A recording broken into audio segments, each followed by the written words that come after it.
Syberia Remastered serves as a revitalized iteration of the beloved point-and-click adventure game that debuted on personal computers back in 2002. This remaster is the product of a collaboration between the original developers, Microids Studio, and the French team known as Virtuallyz Gaming. This updated version boasts vastly improved graphics, including fresh character models. Other enhancements feature a modernized user interface, superior controls, and adjusted puzzles that present more sensible solutions. We take on the role of Kate Walker, a New York lawyer who travels to an Alpine village to complete the sale of an automaton factory. In pursuit of Hans Voralberg, the inventor seeking the last living mammoths on the legendary island, Kate sets off on an adventure through the snowy landscapes of Eastern Europe, joined by a humanoid automaton called Oscar. Have fun, and we would love to hear your opinions.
Hi there. Hey, hi there. What are you doing? Can I see? No, too difficult. Momo's work very difficult.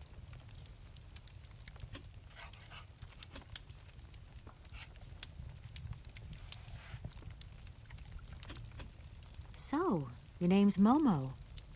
I'm Kate. Momo do like Hans. He draw. Hans? Don't disturb Momo. Momo work difficult. Will you show me your drawing? No, not... I guess I'll let you continue working.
Okay, I'm coming.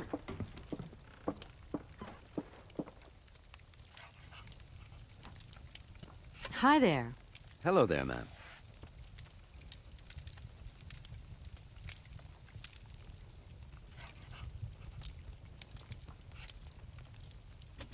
I would like a room. My company should have made a reservation in the name of Walker. The company is Marson and Lormont Associates. The name is Kate Walker. Of course, Miss Walker. You are in room 6 on the next floor up. Thank you. Hello, my name is Kate. Of course.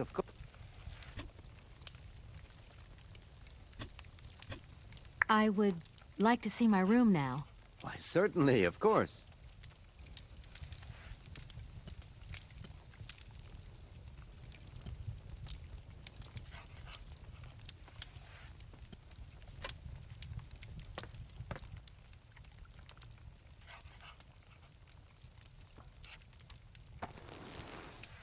I really don't have the strength to take this suitcase any further.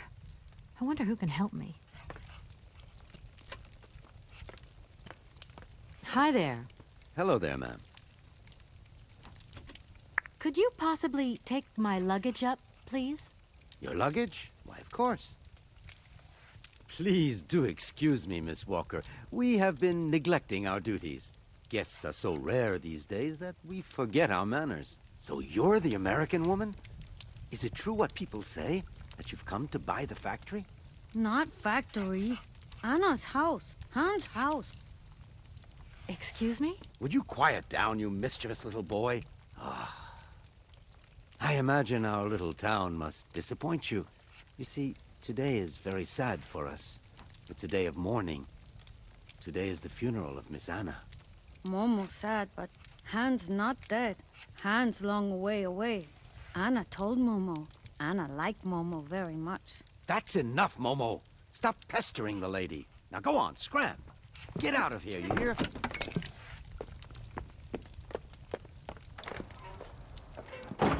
What was I saying? Oh, yes, Miss Anna.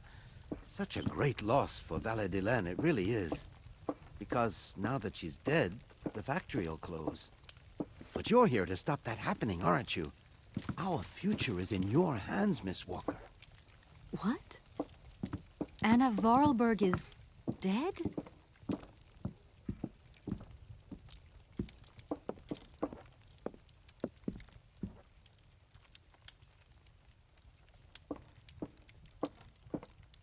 Here's your room. I hope you like it, Miss Walker.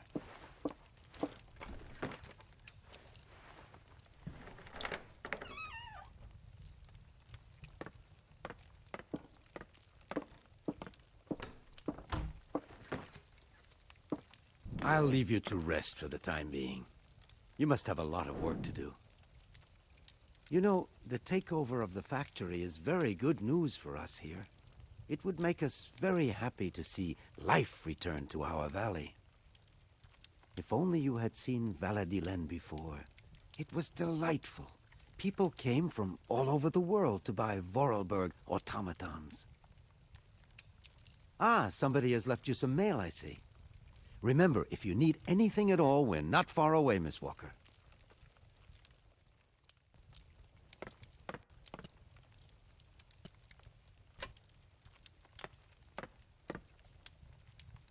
I should tell Marson about the death of Miss Voralberg. I hope this isn't going to get too complicated. I can't see myself staying here too long.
Marson and Lormont, how can I help you? Can you put me through to Mr. Marson, please? It's Kate Walker.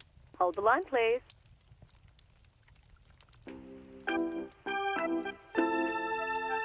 Hello, Kate. So tell me, how's the case going? I've just got to Valadilene, and there's a slight problem, Mr. Marson, I'm afraid. Mrs. Voralberg is dead. Ah, that's most unfortunate. But I seem to remember we made provisions for just such a sad eventuality, and we know that there was no heir. Yes, that's right, but... So where's the problem, Kate? Contact the notary right away. I'll get my secretary to fax you his address and an introduction letter from the firm. Very good, Mr. Marson. Right, I gotta go, Kate. Keep me up to date, okay? I just...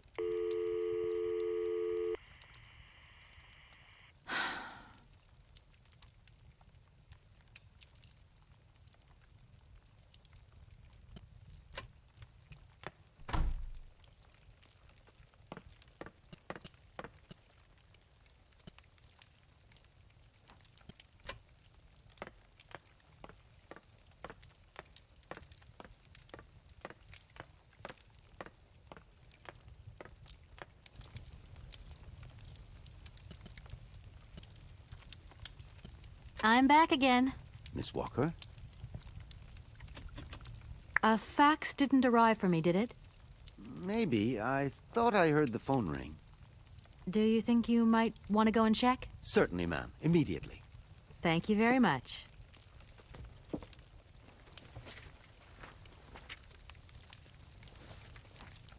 Thank you. At your service.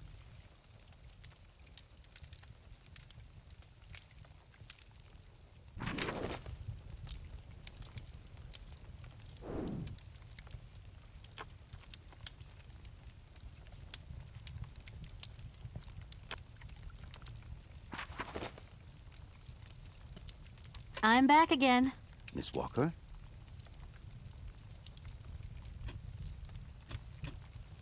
I'm gonna go look around Valadilene. See you later. As you like, miss.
Good morning.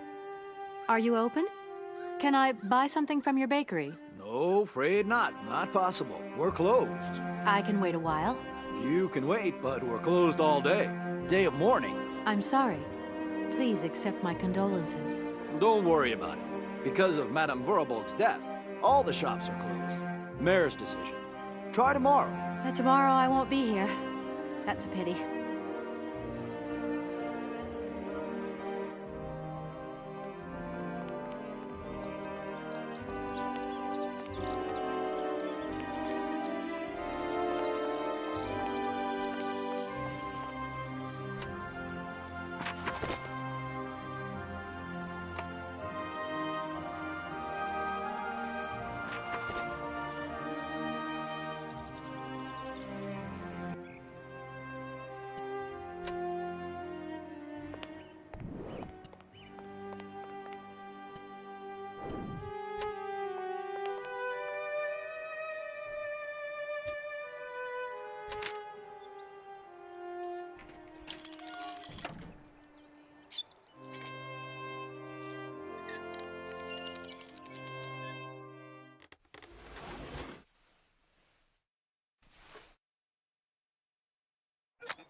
Hello, sir.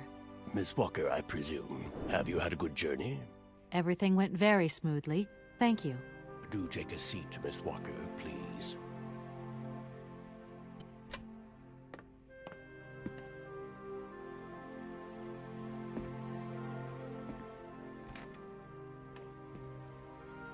I imagine you are aware of the business that brings me here. Of course, I was waiting for you.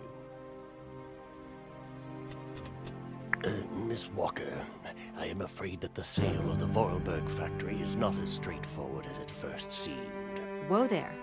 Everything was agreed. We'd obtained Anna Voralberg's consent, and her death does absolutely nothing to invalidate that. Now, I have to be back in New York the day after tomorrow, Metro Alphoter. My client and I are impatient to seal this deal. I understand only too well, Miss Walker. There is an heir, Miss Walker. Excuse me? An heir? But Madame Voralberg never married, as far as I know.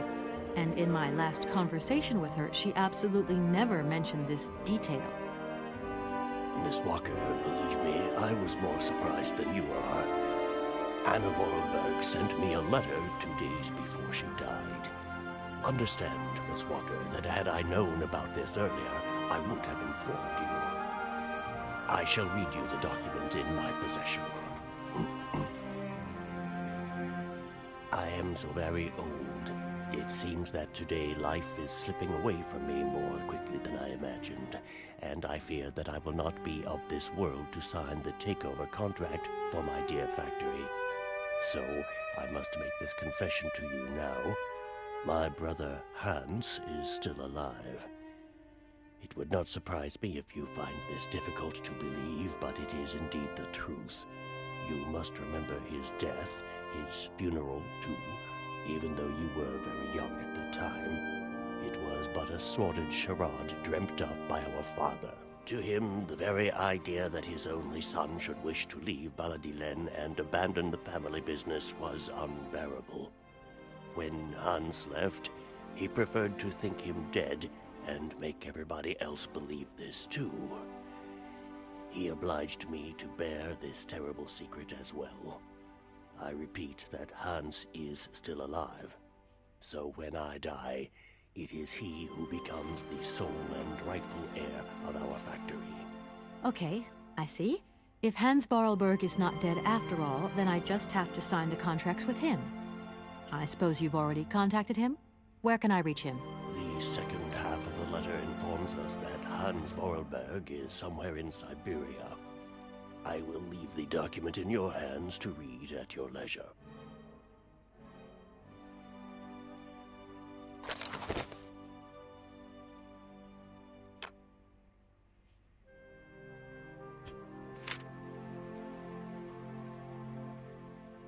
Anna Voralberg had no further information to add? Unfortunately not, Miss Walker. I have told you as much as I know. The situation, in legal terms, is now clear. If you want to conclude this sale, you have to find Hans Voralberg. Apparently, there is a body lying in the town cemetery. There also seems to be some ghost wandering around Syberia. It seems you have your work cut out for you. Believe me, Miss Walker, when I say that I am most sorry for this regrettable setback. Most sorry. Great. What now, then? Perhaps you will find out more in the Voralberg factory archives. You will find the key in the waiting room. My role in this affair finishes here with the reading of this letter. And now, if you'll excuse me, I must rest. You see, my health is not excellent at the moment, and my doctor forbids me from working for too long. I will not detain you for any longer, Miss Walker. Do not forget to close the door as you go out.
Hello?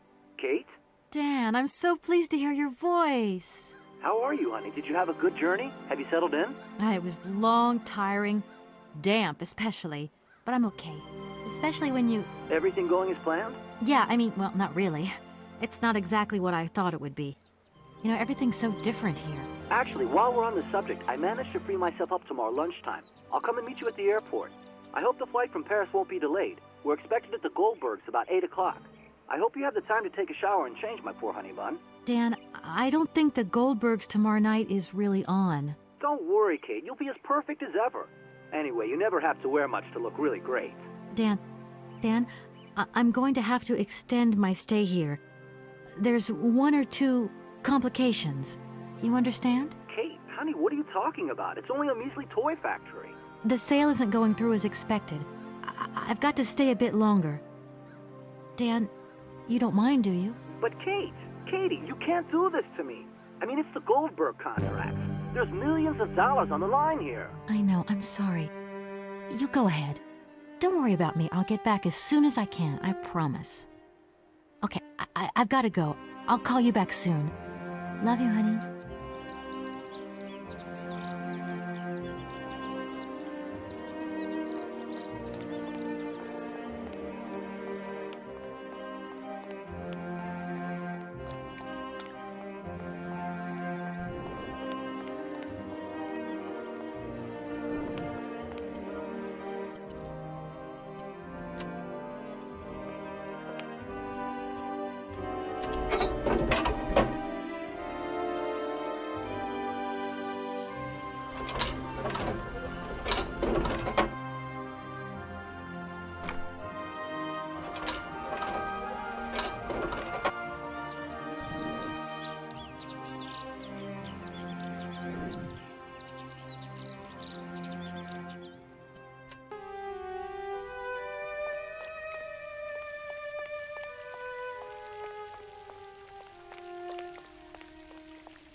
The door's locked, but I've still got to get in there.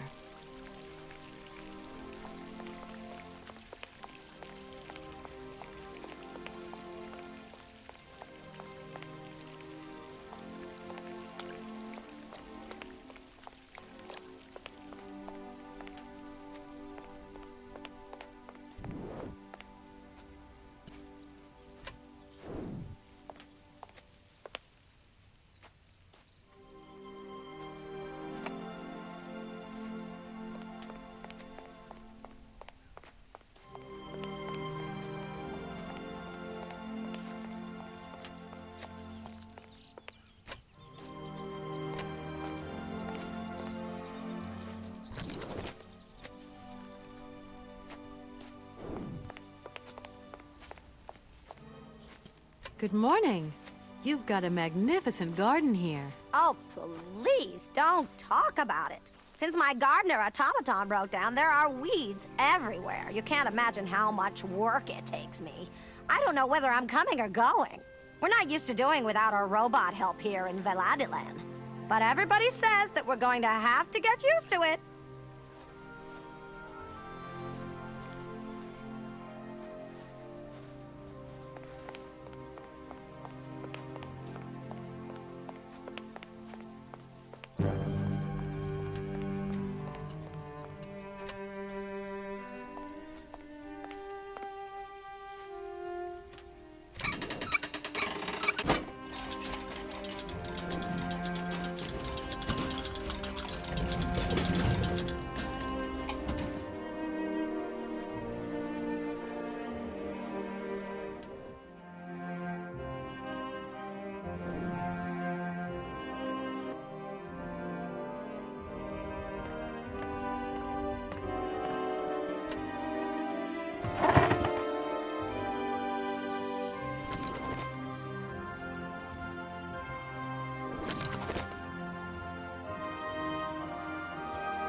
Mammoth.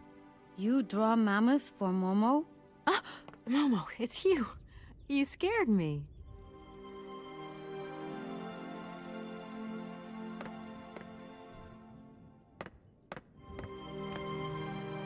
What are you doing in here?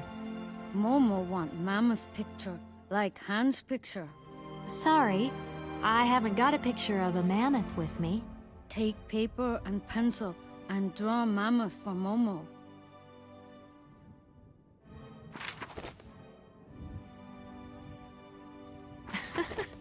You don't give up easily, do you?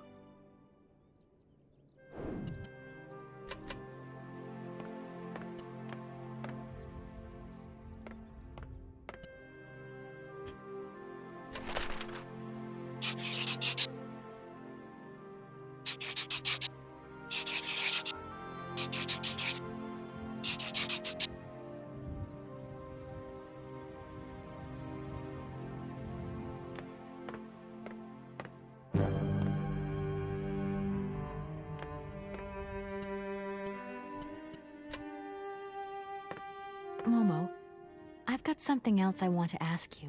Momo listening.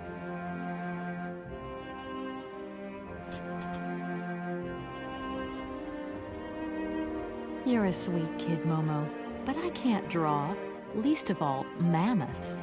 Draw mammoth easy. Hans draw mammoth. Anna draw mammoth. Kate too. I mean, maybe I could do a quick squiggle of a box, say, that has a mammoth inside. No, Momo want a real mammoth. My goodness, you are one stubborn boy. Do you know if Anna came here often with Hans? Momo want mammoth picture, like Hans' picture.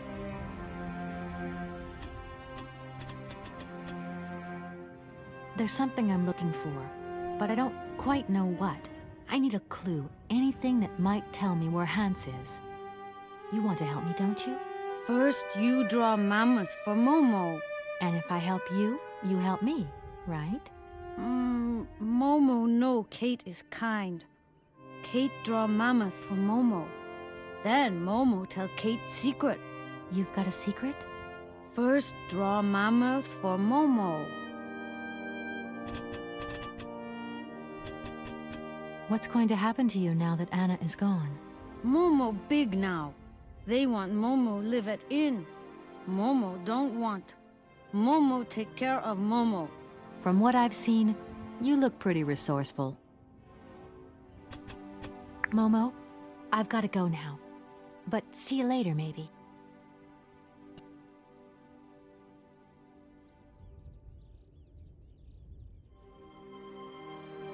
Momo, I've got something else I want to ask you. Momo listening.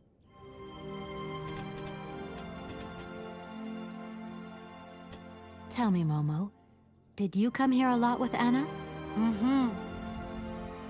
Anna like Momo. Anna like Hans. Anna on journey. Momo, I've got to go now. But see you later, maybe.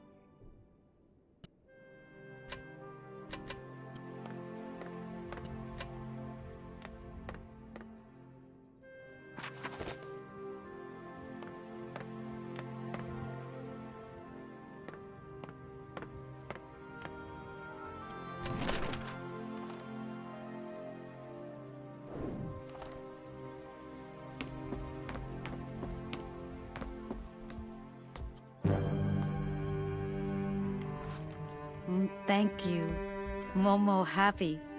Now follow Momo. Momo show his secret to Kate.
you are, Momo.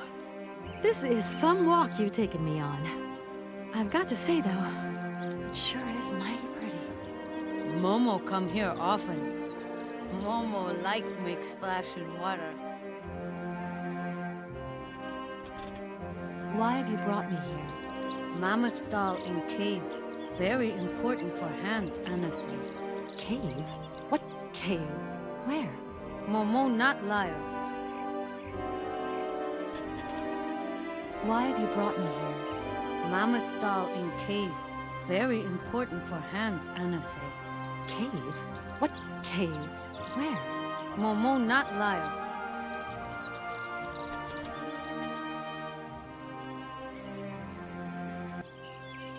Momo, I've got to go now.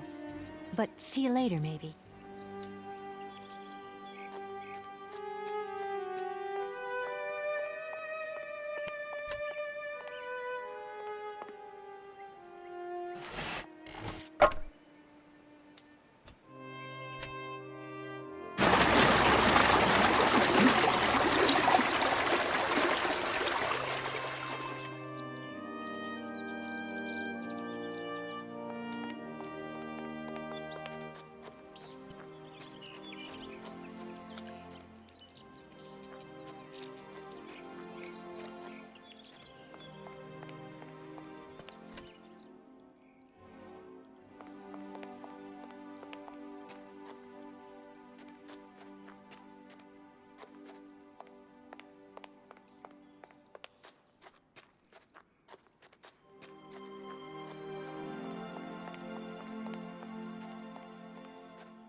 Hello?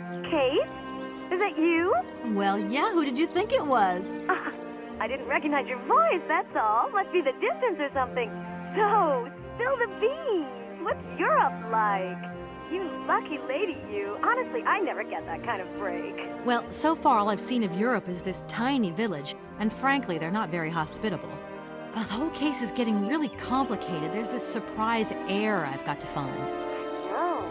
I talked to Lynn, who bumped into Joss, and she had coffee with the head honcho this morning. He didn't sound at all happy. The client's meeting him tomorrow, and when Marston tells him that the sale's not even gone through yet, whoa, you're gonna be pleased you're on the other side of the ocean when that bomb goes off. Yeah, I get the picture. But so, how about yourself? What's up at work? We lost the Farah Lou trial. I worked 5 months on that dumb case. I remember. So, for a bit of therapy, I went to Boomy's. The sale started yesterday. Wow. It was absolutely crazy, Katie. Absolute mayhem.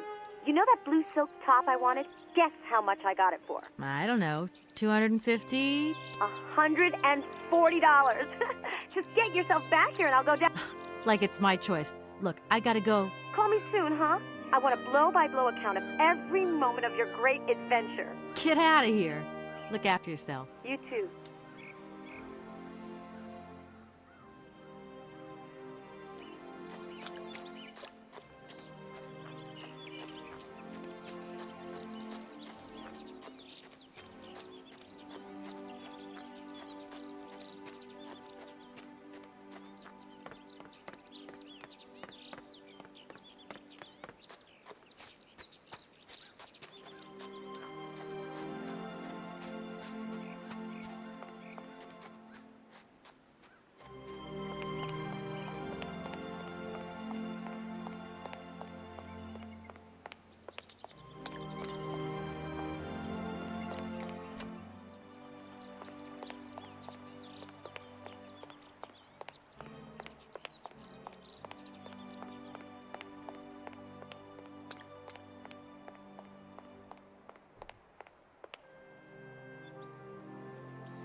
Yes, hello?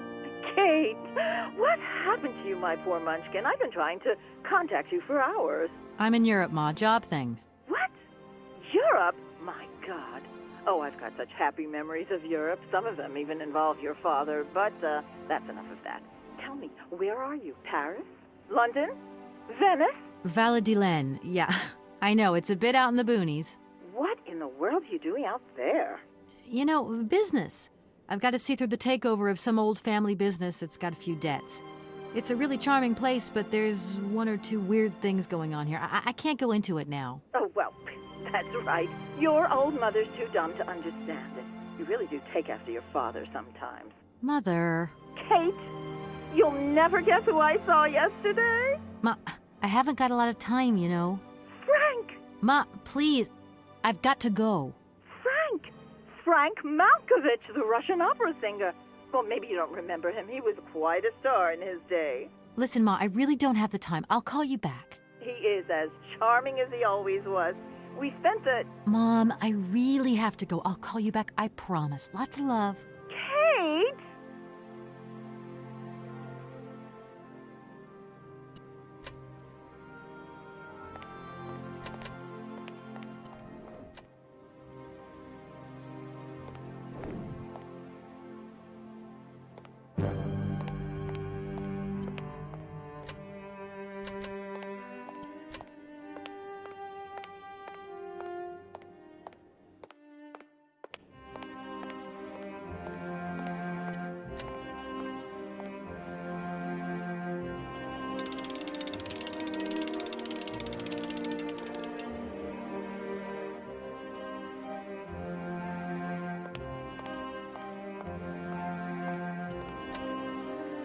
Oh, many thanks indeed. I am most embarrassed for you to see me like this. I lack a certain completion. You see, nobody here found the time to polish off the finishing touches. Honestly, these days, we really have lost the art of good workmanship. Yeah, maybe. With whom do I have the honor of speaking? Could you please state your identity, articulating clearly? My name is Kate. Kate Walker. Allow me to introduce myself. I am Model XZ2000. My common name is Oscar. I represent the technological zenith of this factory's production. I have been designed to drive a locomotive. A touch messy, but an essential task. Can I be of use to you? Why, you certainly can. I absolutely must have my feet. My hands are Model XZ2003. My feet are Model XZ2005_B. Be careful. The Model XZ2005_A has evidenced some rather embarrassing performance failures. Like bugs? Automatons do not have bugs, Kate Walker. They simply display functional idiosyncrasies. I'm sorry, I didn't know. What do I have to do to get you a pair of feet? Use the assembly line to construct them. You will need a production punch card, on which is recorded my body design data. Here is my own punch card. Okay, I'll give it a go. Thank you, Kate Walker. Oscar, what do I have to do with this card? I am counting on you, Kate Walker. Oscar, I am delighted to have met you. See you again soon, I hope. Yes, Kate Walker.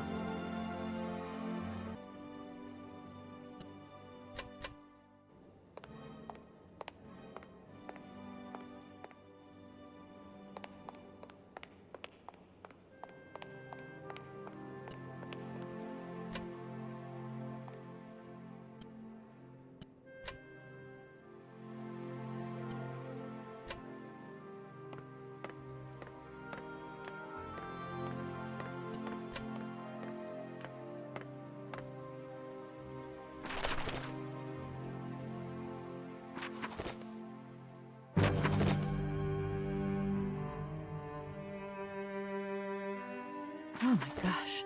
Invoices, invoices, more invoices. I never knew the factory was in such a bad way financially.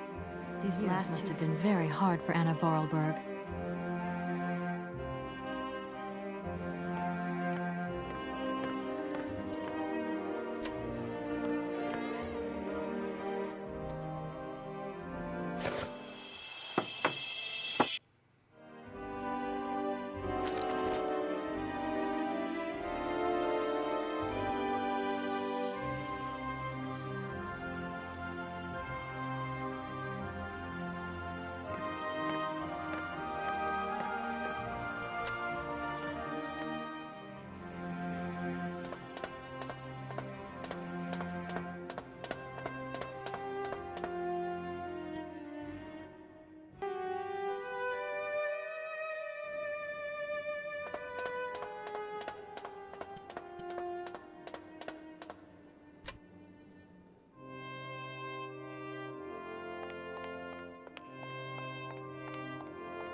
These feet are incorrect, Kate Walker.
Here are your feet, Oscar.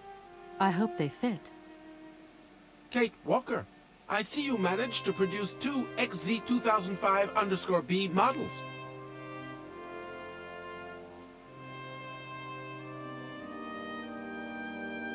Allow me to express a real feeling of joy, Kate Walker. They really suit you. Comfy? Very. You are very kind, Kate Walker. I am sorry to have to leave you. Where are you going? I must find my train. Its departure is imminent.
Hey there, Oscar.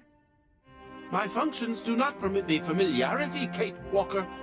Even if you are my first and only passenger. Me? Your passenger? Yes, you, Kate Walker. Is it not for that reason you completed my production process? If you say so.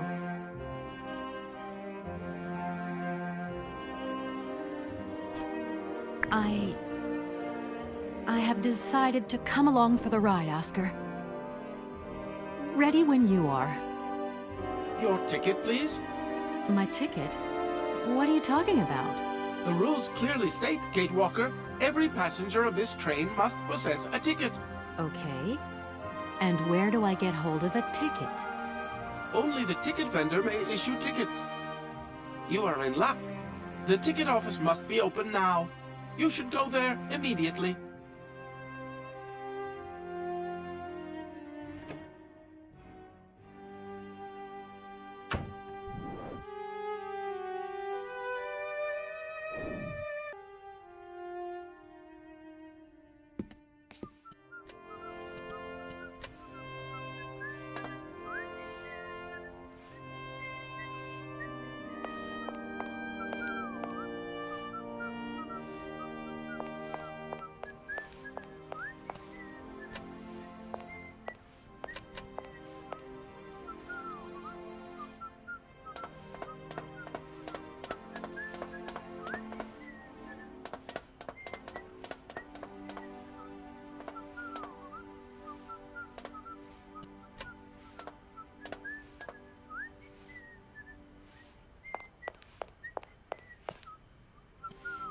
But it's you? What can I do for you, madam?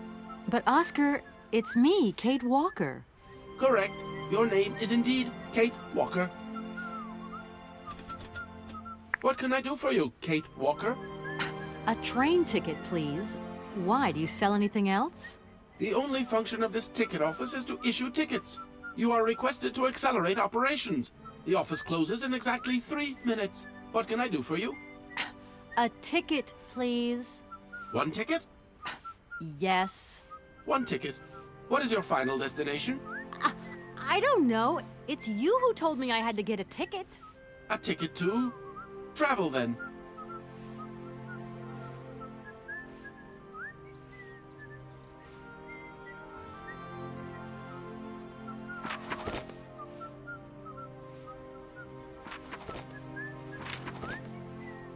There you are. Do not lose it. This office is not entitled to produce duplicates. This advice also applies to the accompanying documentation. What's that? The authorization for the release of the train. The ticket officer may ask you for it at any time. But I mean, you are the... Attention! The exact moment has arrived to close this office.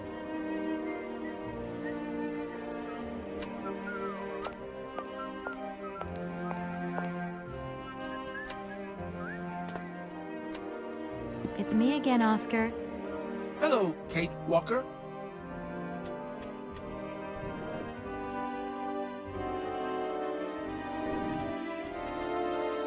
There you are, Oscar.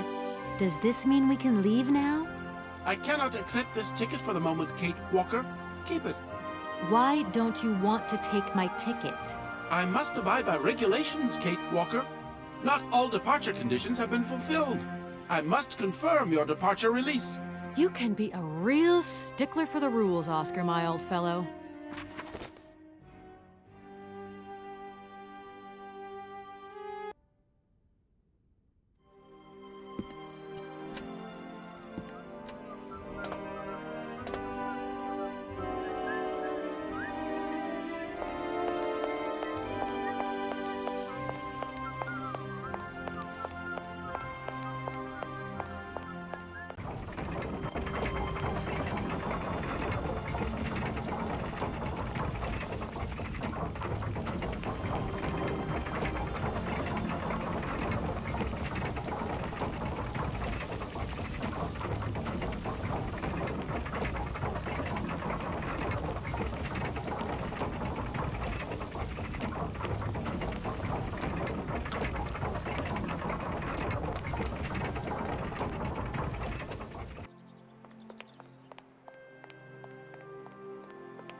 It's me again, Oscar. Hello, Kate Walker.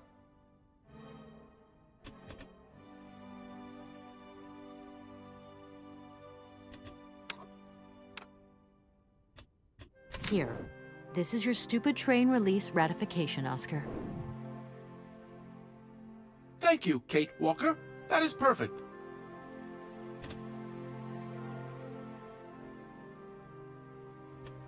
There you are, Oscar. Does this mean we can leave now? I cannot accept this ticket for the moment, Kate Walker. Keep it. I don't understand why we can't leave. I'd hate to think it's me that's delaying the train like this. I do not wish to appear impolite, Kate Walker, but I am afraid that not all departure conditions have been fulfilled. If that's a joke, Oscar, it's not very funny. I really need to find Hans Voralberg as quickly as possible. I have strict instructions to obey. There are 3 spaces in the luggage compartment that are designed to accommodate 2 very important objects. The train can only depart when they are in place. Please excuse me now. I must return to my departure preparations. Oh, I wouldn't want to break any rules.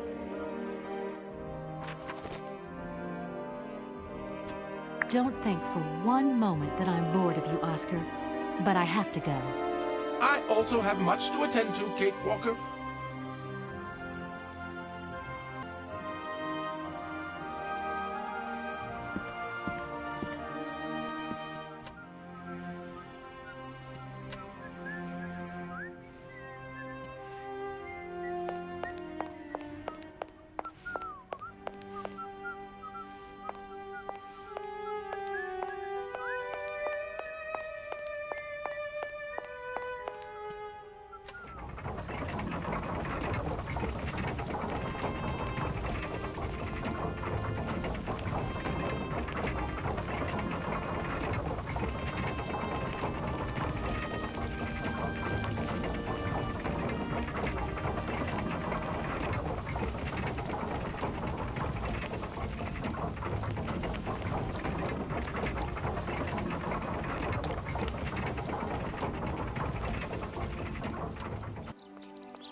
Hello. Kate, so what's new? We've got a problem, Mr. Marson. What problem? Come on, Kate, don't beat around the bush. There's maybe an heir. What? Hans, Anna Voralberg's brother. Looks like he's still alive. We can't buy the factory without his consent. What? What is this? Where's this mystery brother come from? And more to the point, where is he? What did the notary say? Nothing. I mean, nothing else. You know, sir, it's an odd town here. Everything's odd. The people, things. The situation's not straightforward. I have a small bit of research to do. Listen to me, Kate. Universal Toys is one of our biggest clients, and I don't care how weird that town is. All that matters is that you do not set foot back in New York before you've tied up the deal. Get the picture. Yes, Mr. Marson. You can count on me. Darn it!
got to swear.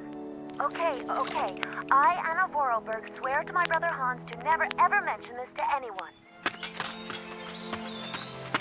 It's right there! You see?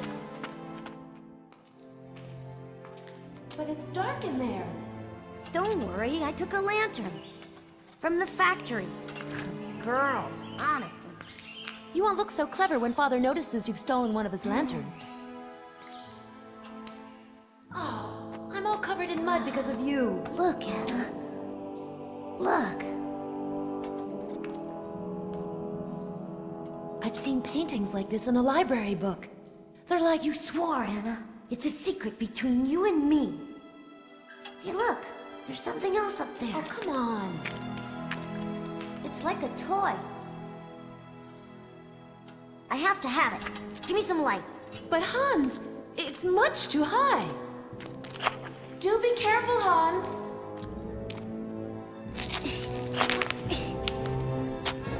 Hans, be careful.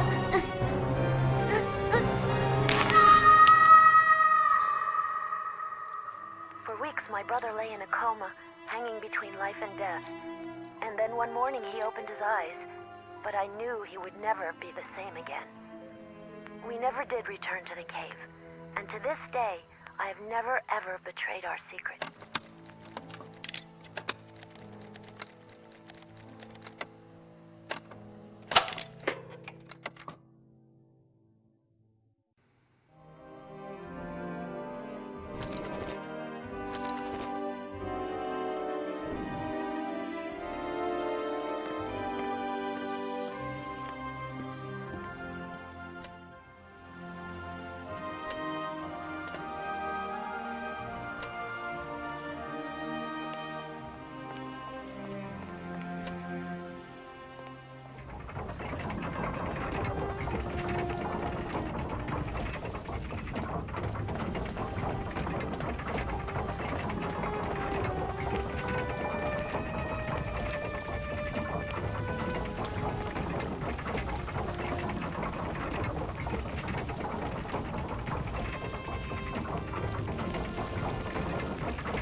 It's me again, Oscar. Hello, Kate Walker.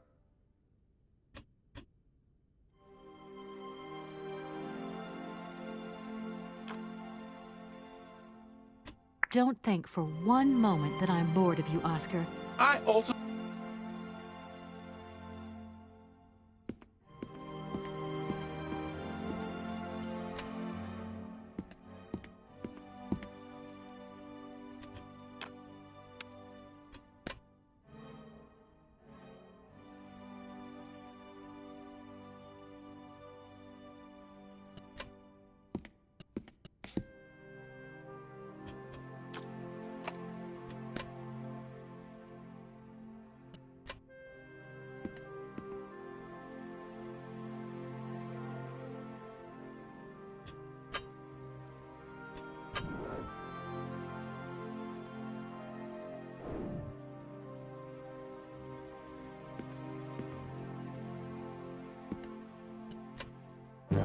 It's me again, Oscar.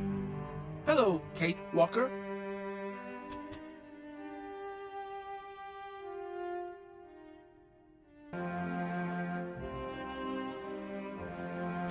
There you are, Oscar. Does this mean we can leave now? I cannot accept this ticket for the moment, Kate Walker. Keep it.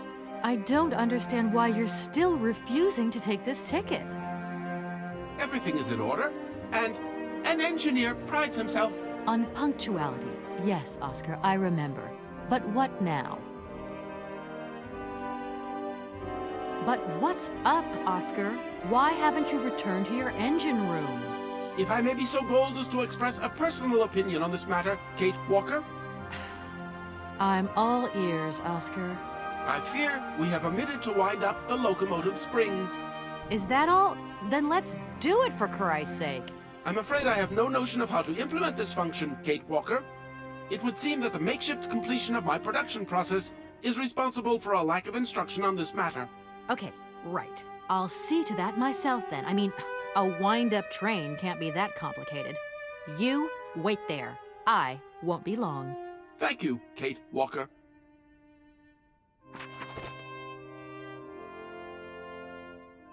Don't think for one moment that I'm bored. I also...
Kate, it's me again.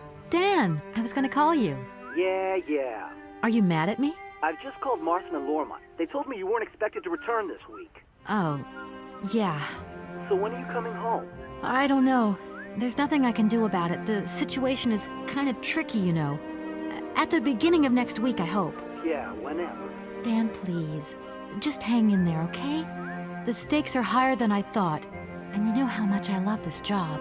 I suppose it's neither here nor anywhere to you that the Goldbergs are going to... It is. It isn't. Dan, this really isn't the moment. You know I'm thinking about you.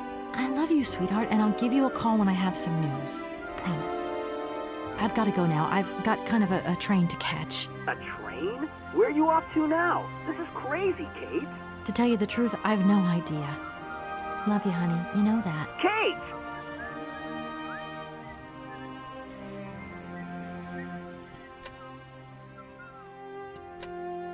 It's me again, Oscar.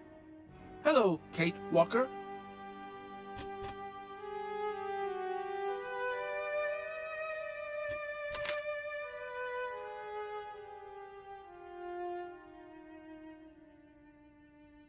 Right, everything is in order then. The train is finally ready to leave. I am most terribly embarrassed. Such ignorance on my part is inadmissible. I hope you still have confidence in my abilities, Kate Walker. Please, return to your seat and we can leave. Finally.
Where are we, Oscar?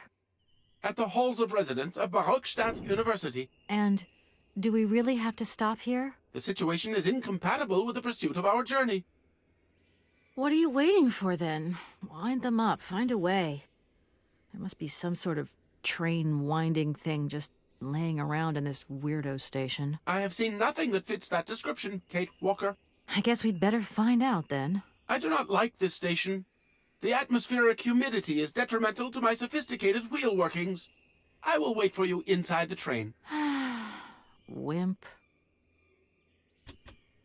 Oscar, see you later, alligator. In a while, Kate Walker.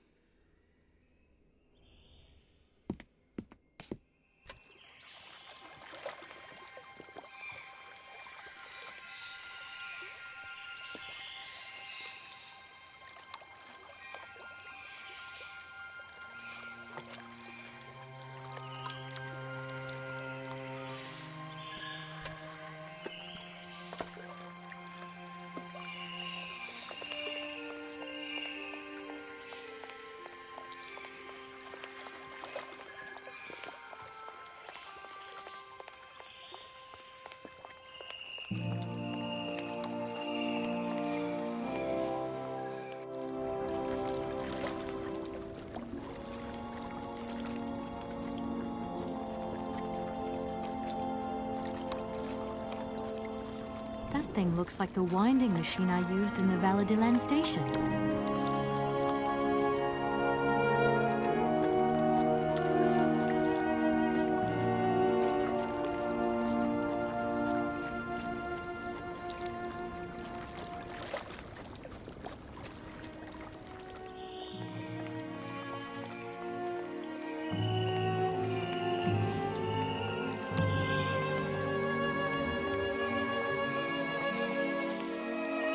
Kate Walker! Kate Walker! Come over here, please! I have something to say to you!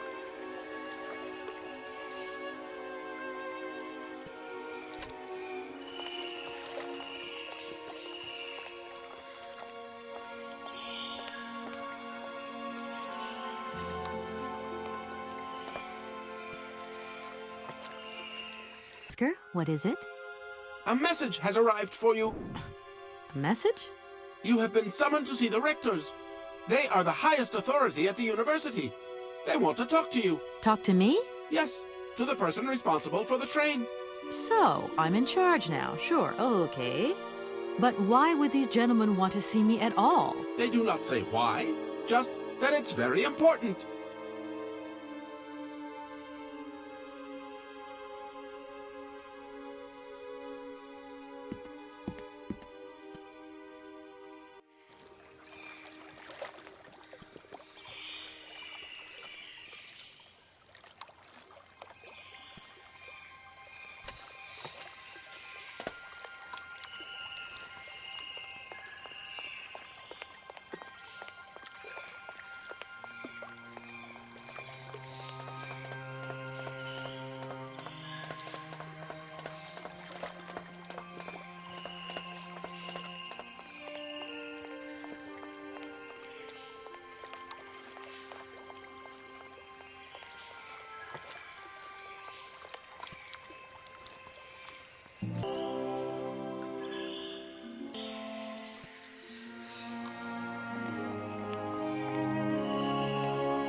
Hey there!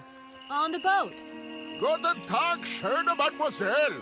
My husband say, hello, young lady. You want to talk to us? I have a little problem with my train. It's kind of broken. I've absolutely got to get it out of the station. Do you think you could tow it over to the wall with your barge? Lock closed. Barge closed. But if the locks were open, would it be okay to tow my train then? Por qué no? More money for that work. Da, it's possible. My husband say we help you if you give money. Right. And how much do you want? She quante. He wants $150. $150? I don't have that much. No money, no barge. Let me offer you $75. Nay, $125. Out of the question. $100 and not a dime more. Correct. You have barge for $100. Great. Now, don't move. I'll be back as quick as possible with the money. Have you gone down to take a look around the station yet? It's amazing. You know, it's full of exotic birds. Mais tu moi dire? Ja. Ja, mit plaisir. We no leave boat. Husband is land sick. I'll leave you to it. I won't disturb you again.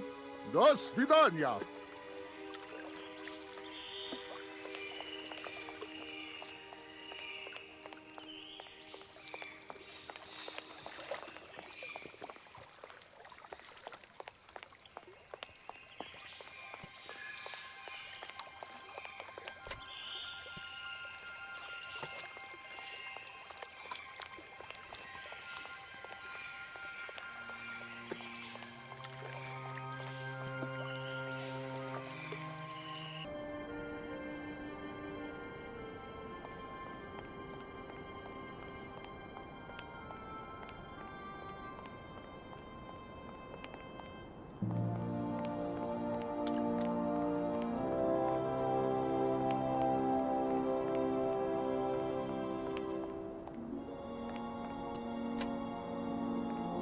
Hello. Hey, baby, you party? You sure looking mighty fine. Love those big, round eyes. Just who do you think you are? Hey, spunky. I like that in a lady. Okay, I'm home. Come on, Zol. I'll let you buy me that coffee. I don't remember ever asking. Hey, don't play hard to get. I know you like it big time. Listen, kid. Go back home and play with your toy cars and forget you ever saw me.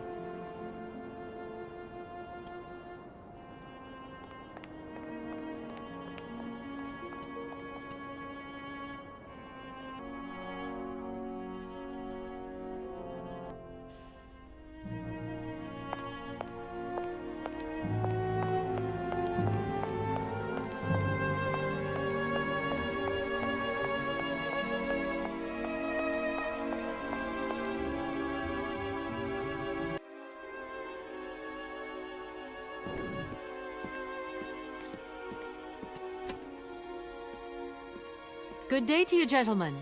Tell me, young lady, to what do we owe this pleasure? Please do be brief. We do not have very much time on our hands. As rectors of this university, we have serious matters to attend to, and our time is precious. I have heard you wish to meet the owner of the train that is currently in your station. May I know the reason for your summons? We are surprised that your train has not yet left, miss. The situation is most regrettable. The rules do clearly state that trains are meant to come and go and not remain stationary at a platform. Trains should first stop, then subsequently leave. That is the rule. We agree then, dear colleagues, that what we're dealing with is deviant behavior. This matter really is cause for concern. It's a clockwork train, you see? So it needs winding up again. Unfortunately, there is no equipment in the station to do this. A clockwork train? That's strange. How very quaint. You mean it's some sort of mechanical toy? You are causing a hindrance to us, miss. I am very hopeful that I will find what I need along the wall. The wall? Miss, that really is not a suitable place for you to go. Especially for a young lady. You see, miss, we freely admit that every day we praise the existence of that particular edifice. We owe the integrity of our dear university and the fine education it provides to the wall. It protects us from harm and invasion from the unknown. May God protect us from what is beyond those ramparts, miss. Please believe me. I don't have any choice. I must continue my journey. Such a decision is a correct one since it's in line with regulations. Thus, your train will indeed be able to leave. And consequently cease to obstruct our station. Some sailors have agreed to tow the train, but I don't have enough money to pay them. I was wondering if you could help me out. For a while. I could work for the money. Please wait, miss. We have certain confibulations to attend to. That is right. We must confibulate between ourselves. A collegiate decision must be taken. I hope that we are not indisposing you in any way. Why not? If it helps us get rid of that train. My word, that is a fine idea. What do you have in mind, gentlemen? When you arrived here, you must have noticed a splendid bandstand which honors the main university courtyard. A unique piece of mechanical craftsmanship which no longer works, alas. Why, yes, we have very moving memories of its melodies. We're prepared to offer you a financial reward if you can set it working again. With pleasure. What do I have to do? Unfortunately, my dear, time and rust have taken their toll on this university, and our automatons no longer have a spring in their step. You are going to have to be resourceful. To tell you the truth, there are a number of complex mechanisms here in Barrockstadt, and it would appear that we have unfortunately lost their operating instructions. Your train, however, is an extremely ingenious invention, so you should be no stranger to complex mechanisms, should you? We are therefore counting on your ingenuity, miss. I hope that I can show myself worthy of your faith in me, gentlemen. Well, my dear colleagues, one more university matter nicely tied up.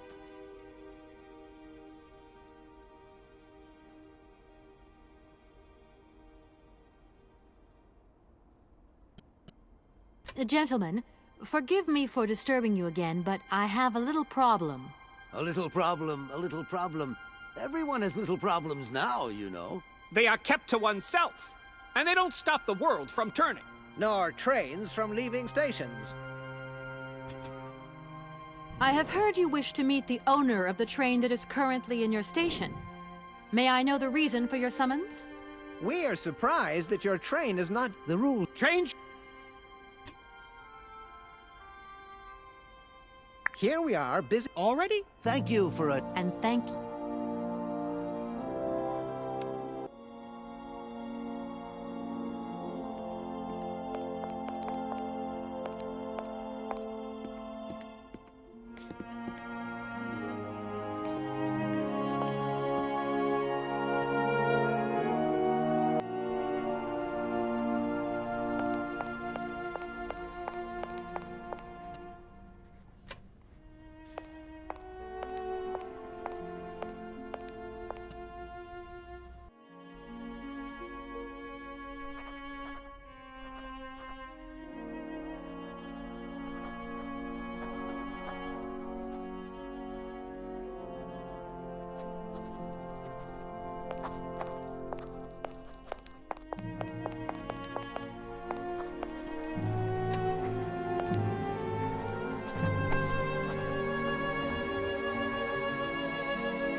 Excuse me.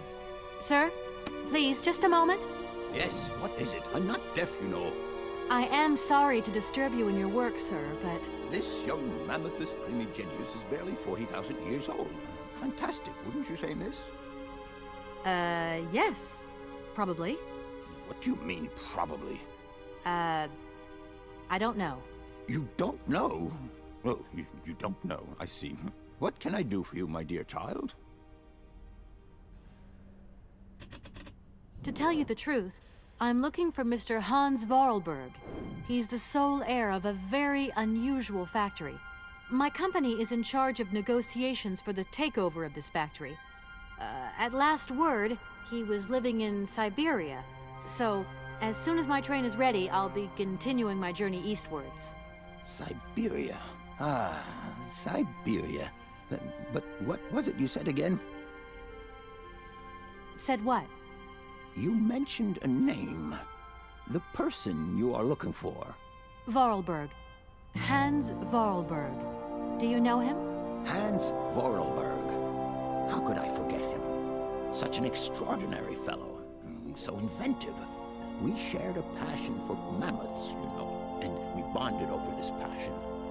Without it, I confess, I would have had little to do with an odd, ageless retard like Hans. At the time, we were both students.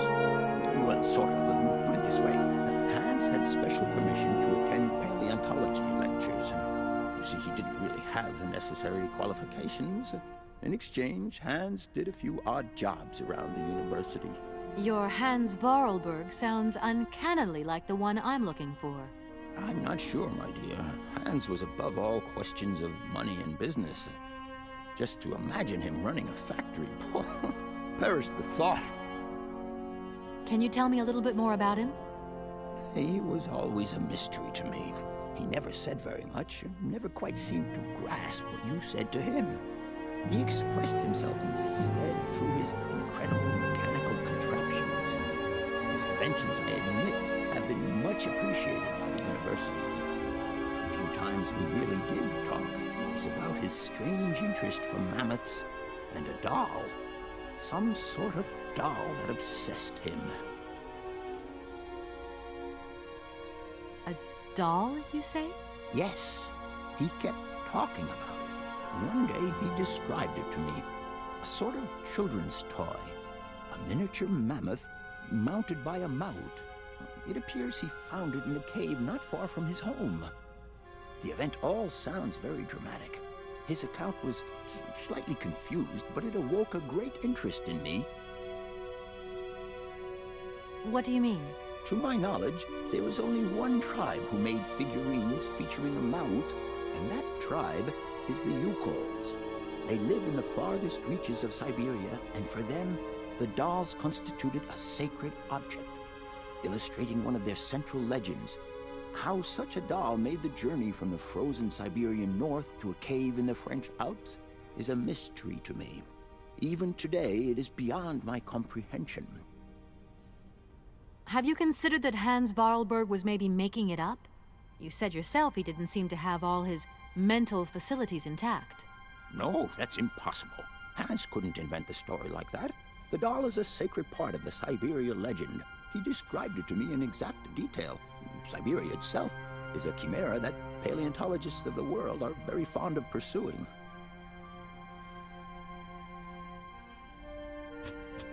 If I were to say Forest Sauvignon to you, what would you say? Oh, let's see. Sauvignon. Sauvignon? I would say it's some kind of tropical shrub, don't you think? We are talking about the same plant, then. It is a very rare shrub with small, juicy fruits. I found a book about the Amazon, and it says that there are even Sauvignon plants growing right here in Barrockstadt. You wouldn't know where, would you? Amazon Sauvignon plants here? No. No, I don't think there are any. Hardly implausible, but you should ask the station master. He is keeper of the greenhouse at our university, so he could tell you more than me. Oh, thanks very much.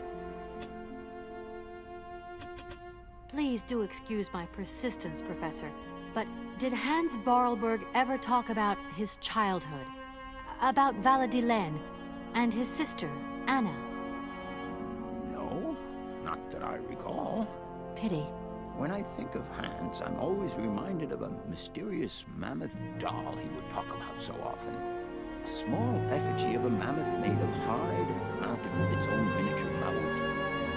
How come he was so lucky? Why have I not seen this? I'll leave you in peace. I hope I haven't disturbed you too much. Sorry? No, not at all, my dear child.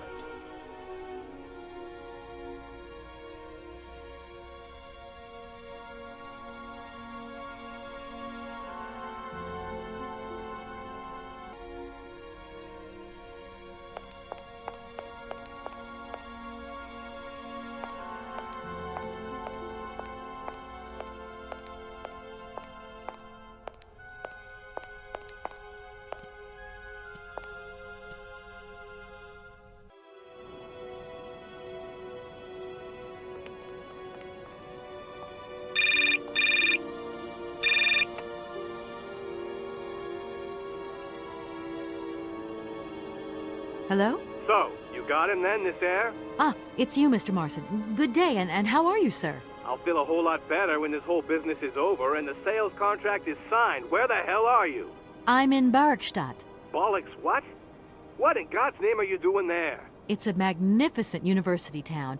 It would appear Hans Voralberg once passed by here several years ago. So if he isn't there anymore, then there's no point hanging around. I hear what you're saying, sir, but I have good reason to believe that Hans Voralberg is still alive. For the time being, I'm trying to gather extra information from people who have known him. What's your next destination? I'm not exactly sure yet. Doesn't sound like you know too much, Kate. I just need a bit of time, Mr. Marson. Yeah, well, time is what you ain't got. Keep me posted.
excuse me, Professor. Professor, sorry to disturb you again. What is it you want to know, Miss? Professor, I have brought you something that should be of interest to you. Look. What have you got there, then? Let's see. An effigy of a mammoth. But this is Hans' doll, is it not? Yes, of course it is. How on earth did you... Oh my God, it's in my hands. It exists. It really exists. Please do excuse me. I'm deeply, deeply moved. You see, your Hans and my Voralberg heir are one and the same. This is incredible. After all these years, how can I ever thank you, my dear? Oh, I must waste no time. I'm off to my laboratory. I must study this carefully. May I borrow your treasure a moment? Well, actually, Don't worry, miss. I will take the greatest care of it. But I need to study it. You see, it has such importance to me that this very afternoon I shall deliver an impromptu lecture to my students about this very object. If you are interested in Hans Voralberg, then it is essential that you attend. Do you think so? Obviously. Give me your telephone number and I will call you the moment my lecture begins. I will return you your doll at the end. You have my word. In that case, see you later.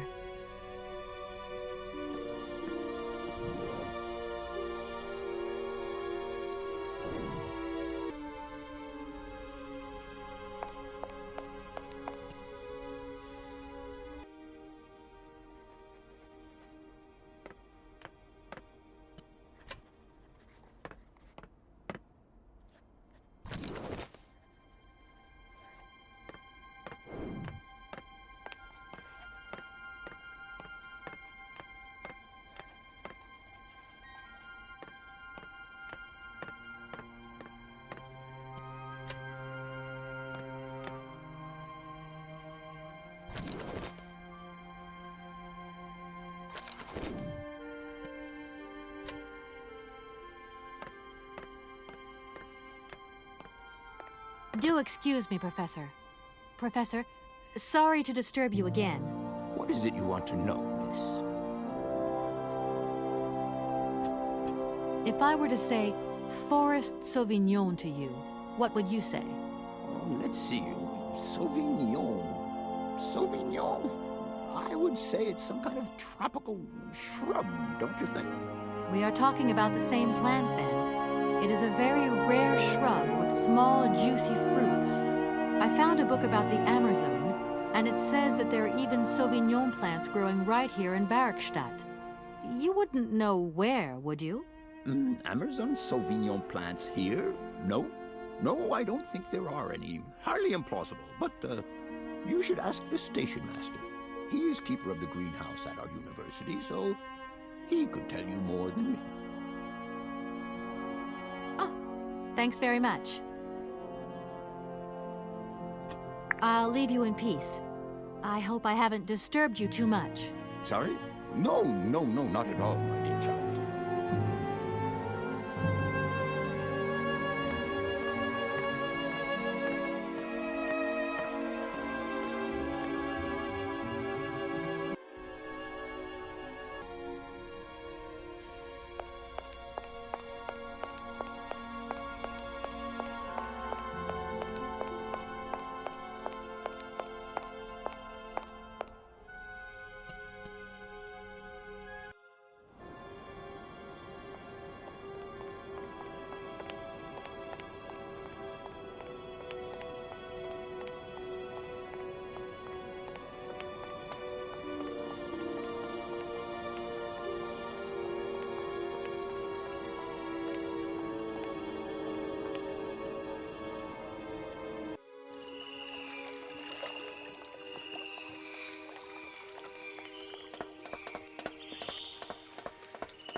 Hello. You arrived by train, I see. Yes, I've come from Valadilene. It's been a long time since I've seen a train here. Students, did you bring students with you? No, I traveled alone. Well, almost alone. I remember around the start of fall, trains would bring kids from all around the world here to study zoology and botany, paleontology, and all that stuff. This was a great university. And it isn't still great today, then? Today? Well, Where might I find some forest Sauvignon plants, please? no place around here, that's for sure. I don't know what you're talking about. That stuff's from the Amazon. You know, for someone who knows nothing about the plant, you seem pretty well informed about which mysterious faraway country it comes from. Oh, Amazon, Peru, Papua New Guinea, it's all the same to me. Gotta go. Gotta work. Wait, don't go. You know what? I don't think he was being totally straight with me.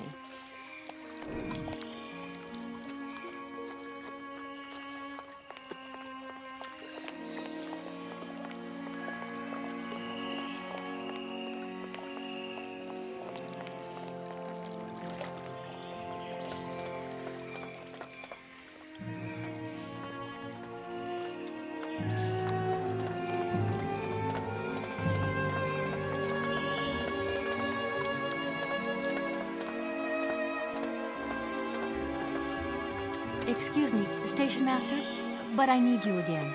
Can't you see I am very, very busy? No. Well, I am. Very busy indeed. But, okay, I think I can give you a minute of my time. I want to know where the Barrockstadt Sauvignon plants grow. But I already told you, I don't know what you're talking about. I just talked to Professor Pons on the subject, and he sent me back to talk to you. Strange, don't you think? The professor told you to come and see me about Sauvignon berries, but you can't do that. I mean, I don't know anything about them. All your questions get on my nerves, and please leave me alone. As you wish, but I really do have the impression you're hiding something from me.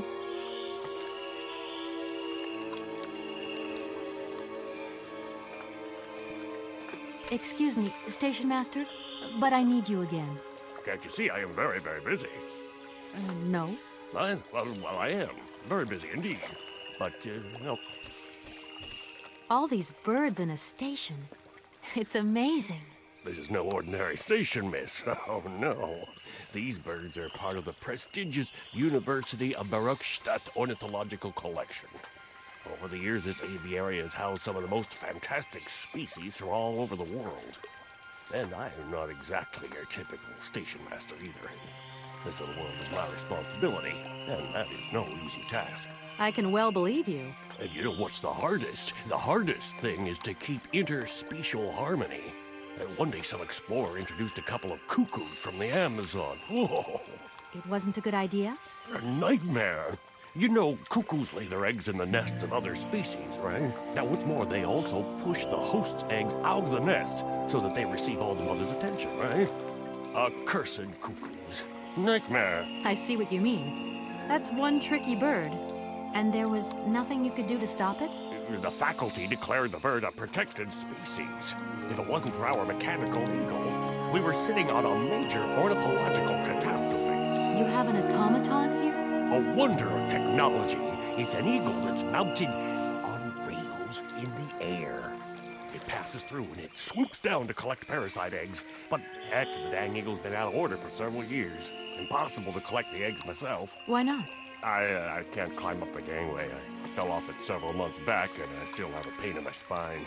Not to mention the vertigo I've been getting. I only have to look up in the air. Whoa. You poor soul. That must be very hard. Worst thing is, cuckoo eggs piling up in the nests. Soon the rectors are gonna notice. There's trouble in store. Big trouble. I'm worried. Yep, worried. I won't disturb you any longer, Mr. Station Master. Welcome to Barrockstadt, miss.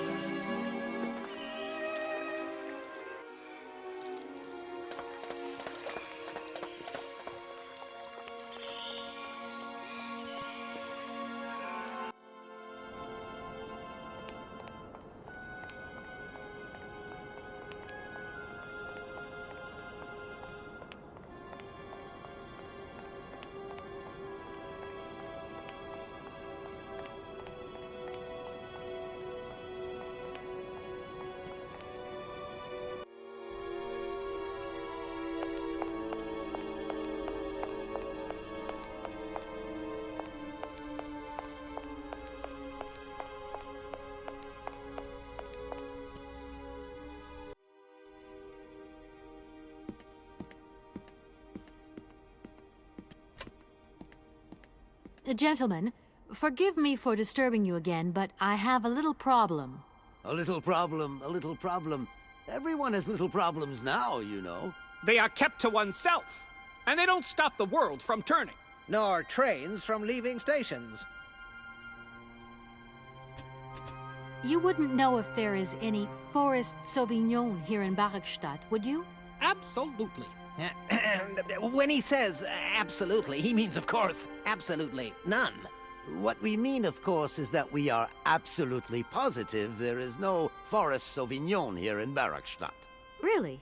Are you sure? Because I read in a book that Barrockstadt possesses a number of plants. I wouldn't mind getting a hold of some if possible.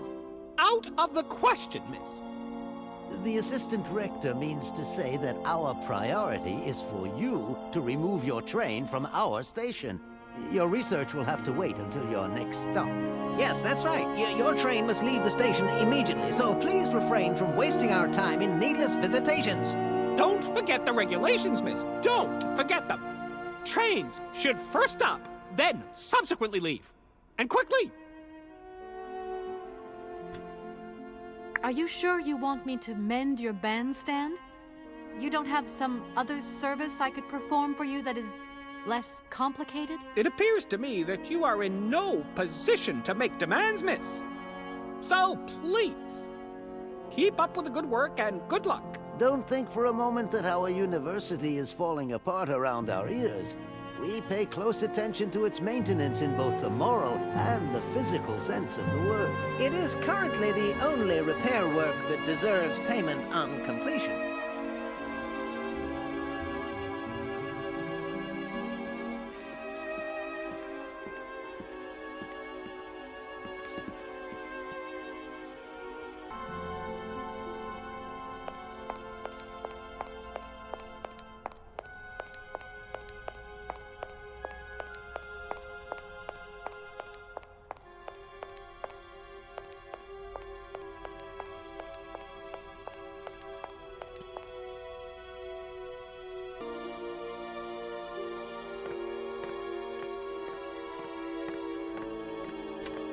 Do excuse me, Professor.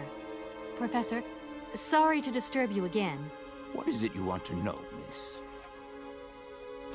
You wouldn't know where the Forest Sauvignon plants are kept in Barrockstadt, would you? Why do you think there are Sauvignon plants here? I read about it in a book at the library. Try going to see the station master. If such a shrub exists, he will have a better idea than anyone. It's actually he who sent me to you. I thought it a little strange, but he definitely said ask the paleontologist. You're the only one here, aren't you? Yes, yes indeed. What a strange way to behave. Well, I think he must have made a mistake, that's all. Nobody tells me anything here, and maybe you should ask the rectors. After all, they are in charge of the university. All right, thanks. I'll leave you in peace. I hope I haven't disturbed you too much. Sorry? No, not at all, my dear child.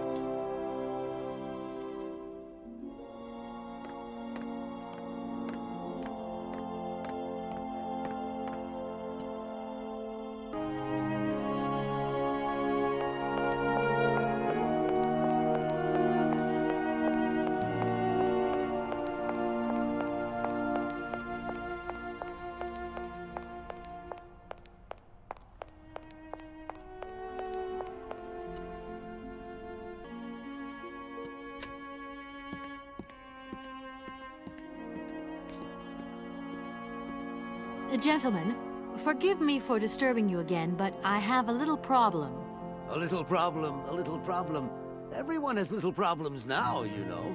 They are kept to oneself, and they don't stop the world from turning. Nor trains from leaving stations. Are you sure there are no Amazon Sauvignon plants in Barrockstadt? Because I have just interviewed the station master and the paleontologist, and what they said really didn't convince me that there wasn't any here. We are quite definite on this point. There are no Sauvignon plants growing in Barrockstadt. You see, miss, the Amazon Forest Sauvignon is a rare shrub that requires very special conditions for growth. That's right. Conditions that are very hard to reproduce, believe you me. Difficult, but not impossible. Fortunately, our garden has proved very successful. Your garden? So, there is a garden in Barrockstadt? Oh, the garden. Well, if there was one, it would be only a little garden hidden behind the station. But our station master would be very proud of it. He would take very good care of it, too. Everything would grow marvelously if we were able to cultivate it at all, and it would be all down to his gardening prowess. And we would be proud as punch. And we wouldn't forget the role the paleontologist might play in this. What's the paleontologist got to do with it all? Without him and without his laboratory, how would we make the wine, do you think? And it would be good wine indeed, my dear colleagues, would it not? Oh, yes, a delightful balm to soothe away our long hours of toil and our heavy responsibilities. We would wait impatiently every year for the arrival of the year's produce. So, if I have understood you correctly, there are indeed Sauvignon plants in Barrockstadt. They are cultivated in a garden behind the station, then turned into wine by the paleontologist's loving care. And finally, the pleasure of tasting is yours. If I'm not very much mistaken, gentlemen, you have a minor racket operating here. Miss, you do go jumping to some hasty conclusions. We never said that. That's not what we said at all. We were talking in the conditional. You know, with ifs and woulds. So, what would happen if I had such a hunch? You would have to keep it to yourself, of course. Yes, if you would be so kind as to keep it a secret. It would only be a small local concern, producing barely a few bottles every year. That's right. Nothing so grandiose as a business. Otherwise, we'd be liable to be fined. So, we can't count on your discretion, can't we? Don't worry, I have no intention at all of getting messed up in anything. Are you sure you want me to mend your bandstand? You don't have some other service I could perform for you that is less complicated? It appears to me that you are in no position to make demands, miss. So please, keep up with the good work and good luck. Don't think for a moment that our university is falling apart around our ears. We pay close attention to its maintenance in both the moral and the physical sense of the word. It is currently the only repair work that deserves payment on completion.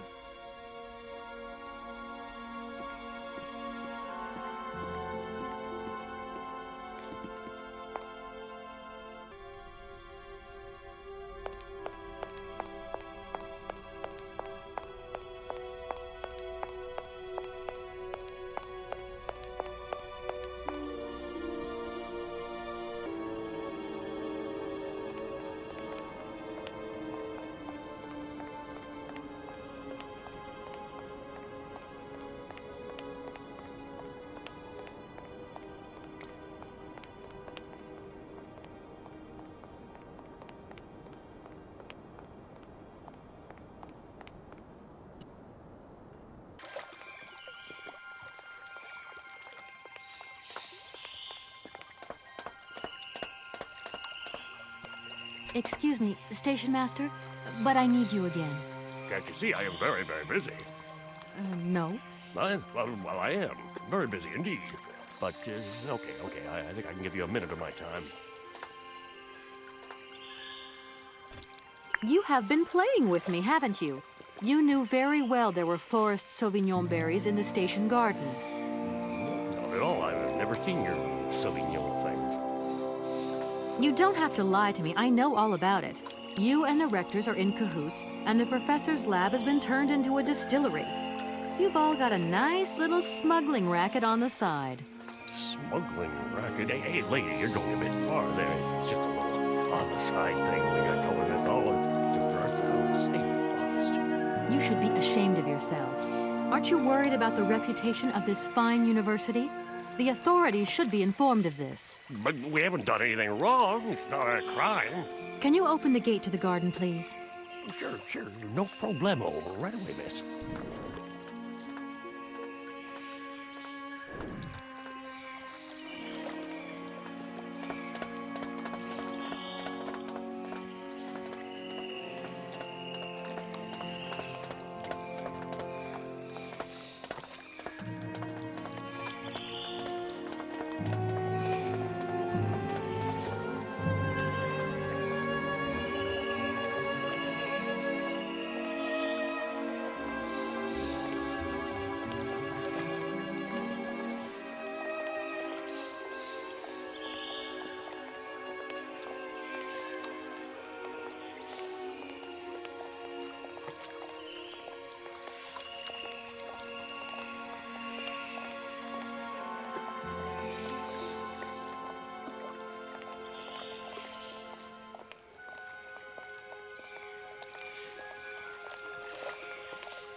There you are.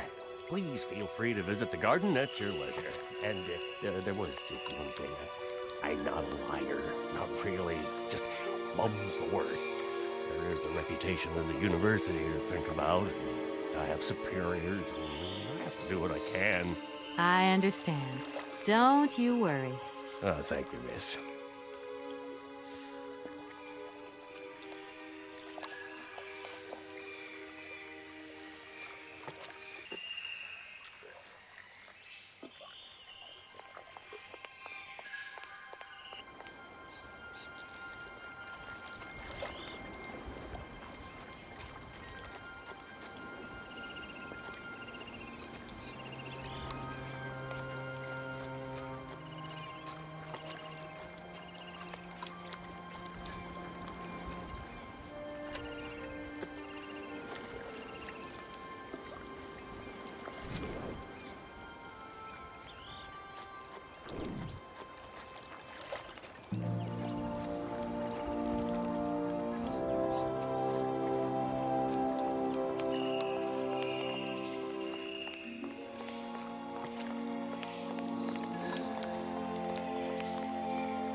Impossible to reach it.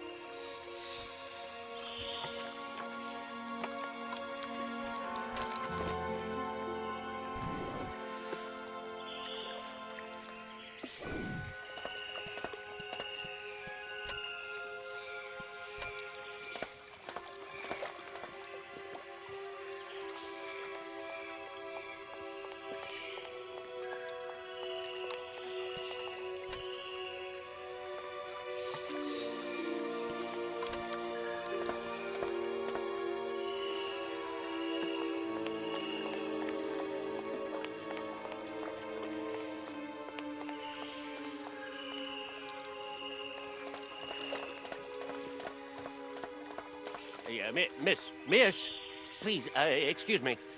Ah, Mr. Station Master. Rest assured my train will no longer be cluttering up your station. You must be happy. Oh, yes, very happy, of course. There was just one thing I wanted to... Yes? You know, I want to apologize for our little misunderstanding. I brought you a bottle of wine. Barrockstadt Sauvignon. Very good year. Let me know what you think. I'm very touched. Thank you. Good luck on your journey, lady. Thank you.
Gentlemen, forgive me for disturbing you again, but I have a little problem. A little problem, a little problem.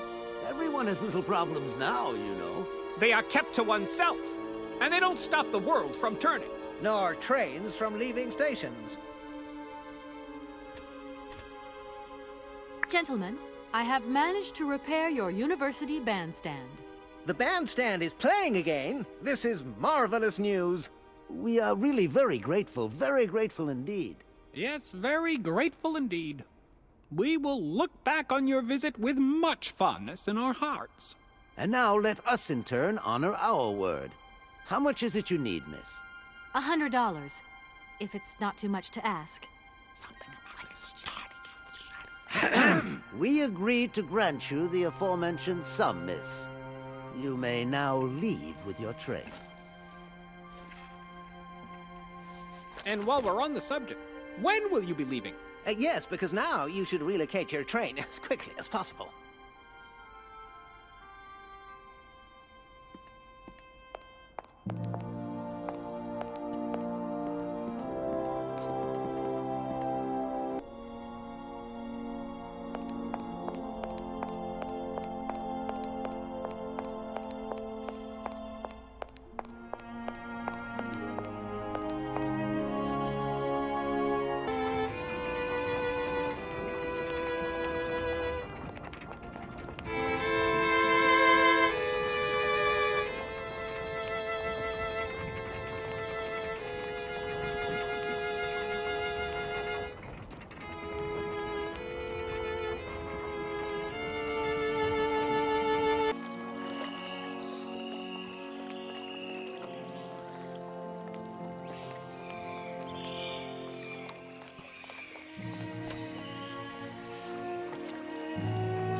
There you go. Here's your money. I've checked it. It's all there. Ah, thank you. Not difficult get dollar. See? You are a real businesswoman. I'm not the only one around here. We pleased to do deal with you. Now, you open lock or we no help you. Why didn't you manage to open them? After all, you don't have to be a genius. Ma vad pensar esto, di kleine madam. No se sei mar alles non comprendo, en allora kaput en andere bordel. Dir war moi. On boom telefonieren, kaput. My husband say instructions complicated. No understand manual. My husband angry. Very angry. Oh, now telephone broke. Kaput. Now that is annoying. What are you gonna do next? We wait repairman. Well, I don't have the time to wait. I'll have to go have a look. There must be some way of releasing the opening mechanism. Take key. Sailor always need key for lock. Okay, thanks.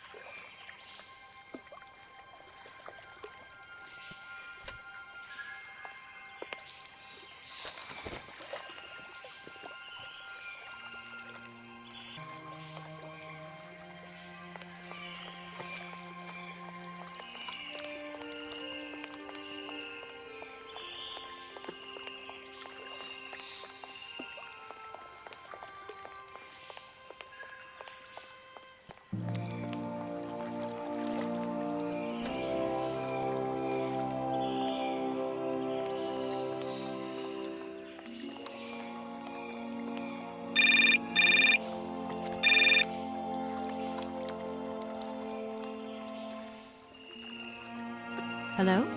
Hey, how's my little baby girl? I was thinking about you only yesterday because I saw this fantastic fur coat. You are wrapping up warm, aren't you? I mean, people in foreign countries never know how to dress properly for the weather. Mom, it's so sweet of you to worry, but I'm fine, really. The trip's a breeze, no worries. I mean, there's... Well, when are you coming back? Frank is dying to meet you. Frank? Oh, yeah, your singer. You two seeing each other then? Oh, you'll never guess the surprise he gave me yesterday. No, I suppose I won't. Frank invited me to a big charity show organized by Well, someone or another. Anyway, they got him singing a couple of old numbers from his repertoire, and in the end, he asked me to go up on stage with him. Can you imagine me, your mother, on stage in front of thousands of people? Wow, I would have loved to have been there. Not too emotional, I hope. Oh, too emotional by far, especially as I hadn't even been to the hairdresser. Well, I didn't even have the proper dress on. But Frank promised me he'd see to that next time. Oh, he's such a cutie, and he's got the sweetest little...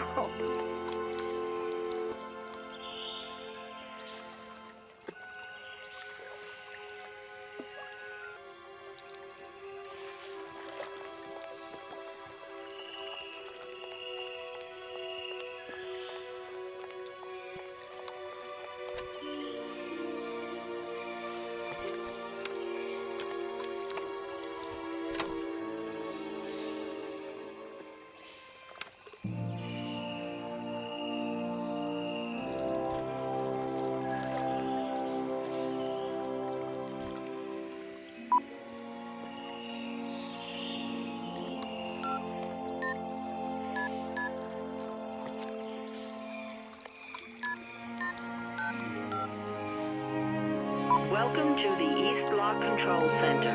To start, press the number sign.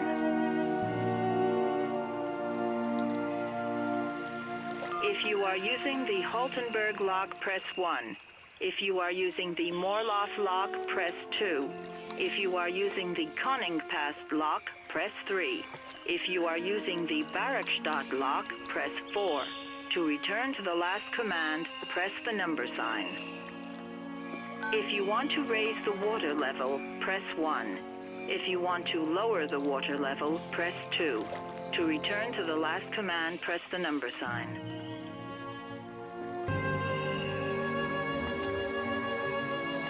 If you are using the Haltenberg lock, press 1. If you want to raise the water level, press 1. If you want to lower the water level, you want to lower the water level in the barracks. To confirm your choice, press star. To return to the previous command. Your request has been logged. Unfortunately, our regional technician is currently on holiday, and no replacement is available. We will reply to your request within 48 hours. In case of an emergency, please operate the lock system manually. We apologize for delays to our service.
Hey there!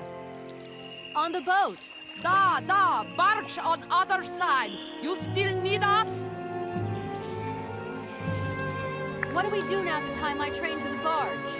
Mademoiselle Takatak, Lokokokomitchen.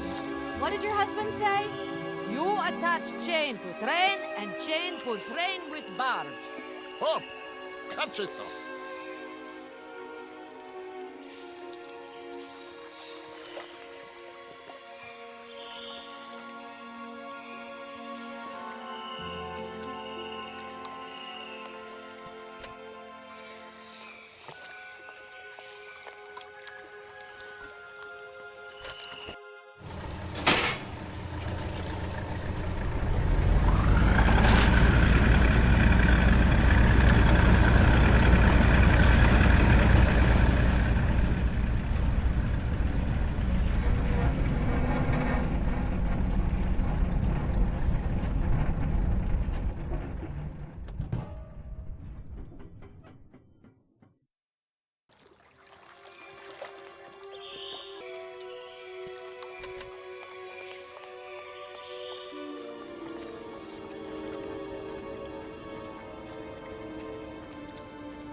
Hello, Kate Walker here. Miss Walker, this is Professor Ponce.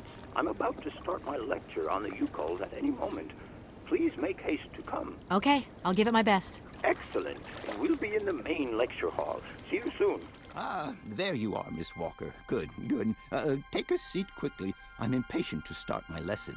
My young friends, a very exciting discovery, unimaginable up until only a few hours ago, has come into my hands and has finally allowed me to complete my study on the mysterious Yukol people. Lights, please. The Yukols are a people from the far north about whom very little is known. They live far away, very far away, on the frozen borders of Syberia. This distance and the climatic conditions of the region, which are unfavorable to human existence, have limited the size of the Yukol population and kept it out of reach of the scientific world. The handful of slides that follow are actually the only documentation we have in our possession. It was a Russian explorer who made these drawings and took these photographs 100 or so years ago. Today, we owe what we know about the Yukol people and their culture to him.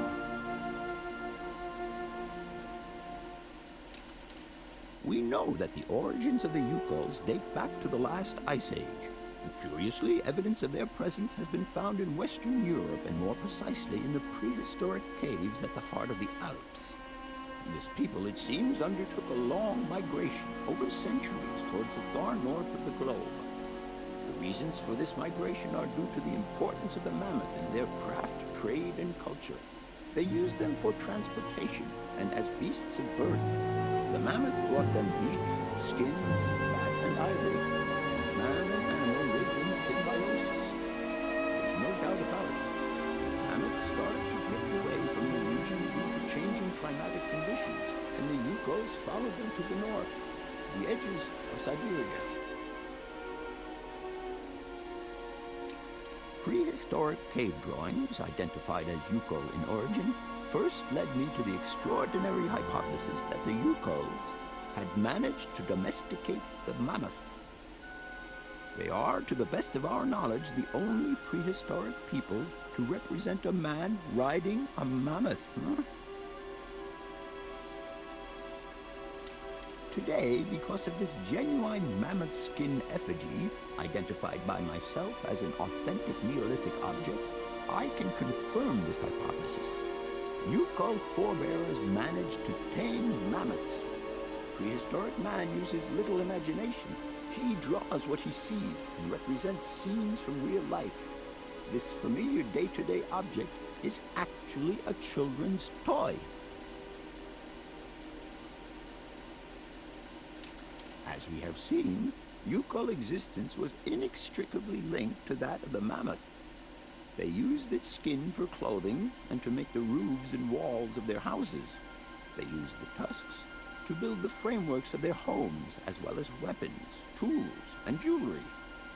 Curiously, the disappearance of the mammoth 12,000 years ago had no immediate effect on the Yuko's way of life.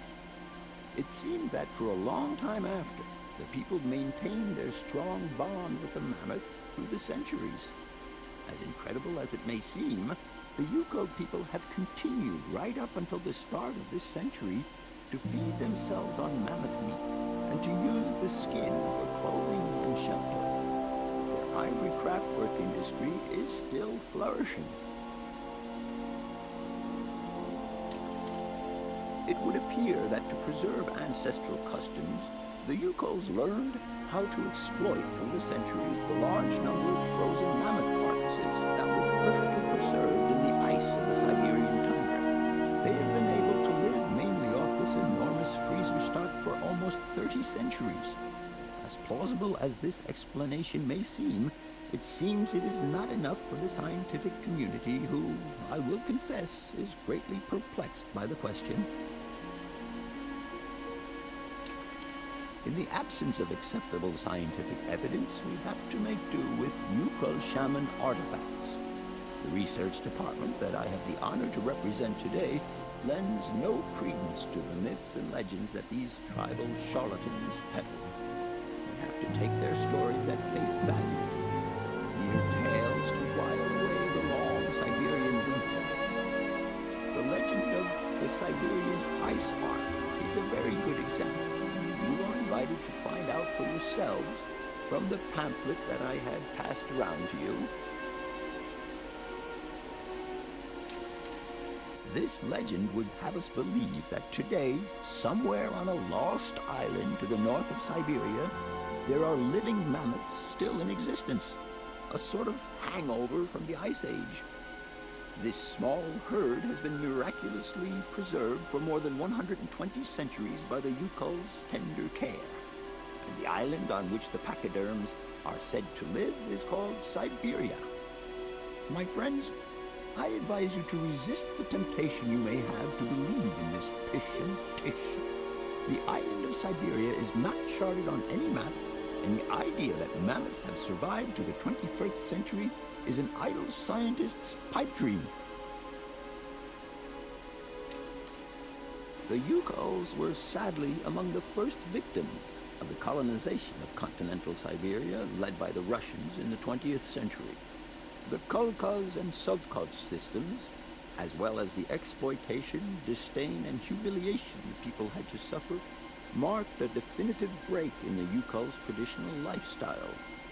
Since the collapse of the communist regime, the Yuko population finds itself confronted with the same political and social upheavals that other Siberian communities are experiencing. There are two consequences to arise from this.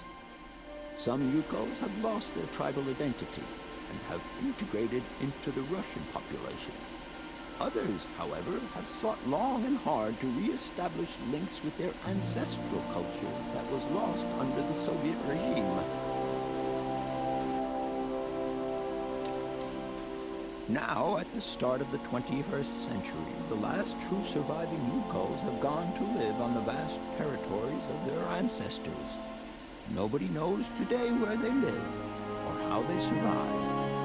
Their very existence would be a matter for speculation if they did not turn up periodically at the tundra's most isolated fur trading posts to exchange mammoth tusks for essential items. There ends my lecture for today. Thank you for being among us today, Miss Walker. Please make your way to the laboratory where you will find your mammoth doll. There are also photocopies of my lectures should you so require them.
Hello? Where are you? Hi, Dan. I'm in Barrockstadt. Bollock, what? Is that a town? I hope the man you're looking for lives there. Are you coming home soon? From what I gather, it's one huge university with an extraordinary station, aviary. If you could only see it, there are trees and birds everywhere. It's so weird here. Sounds like a great place for a bit of sightseeing. So, are you coming back soon? I don't think so. In fact, the train I'm traveling on has some kind of a mechanical problem. We've been forced to stop here. Us? I thought you were alone. Who's with you? Oscar, the train engineer. You're messing around with mechanics now, are you? Don't be so stupid, Dan, please. Oscar's an automaton created by Mr. Voralberg, the man I'm looking for. And he's not any old robot. He's a sophisticated butler type, if you see what I mean. He's a bit obsessive as well. Kate, I don't know what they're feeding you in Europe, but don't you think it's time that you came home? But my mission still isn't finished. To hell with your mission. I don't know why you accepted it in the first place. If you just stuck to the middle of the road, then we wouldn't be in this mess. We? If there's any mess, it's me who's in it. And while I'm trying to come to grips with strange towns, you, my darling, are sitting at home on your butt. I seem to remember we had nothing against my departure. It was only going to be 2 or 3 days, Kate. Please, try to put yourself in my shoes. Your shoes? Not only do I have to fit myself into your diary, but I've got to get myself into your shoes as well? Is there anywhere else Sir would like me to put myself while we're on this subject? Look, I don't want to talk about it. Call me back when you've calmed down. I was perfectly calm before I picked up your call. I only wanted a few words of encouragement, not your disdain. Was that too much to ask? You can be such a selfish... Takes one to know one, sweetheart.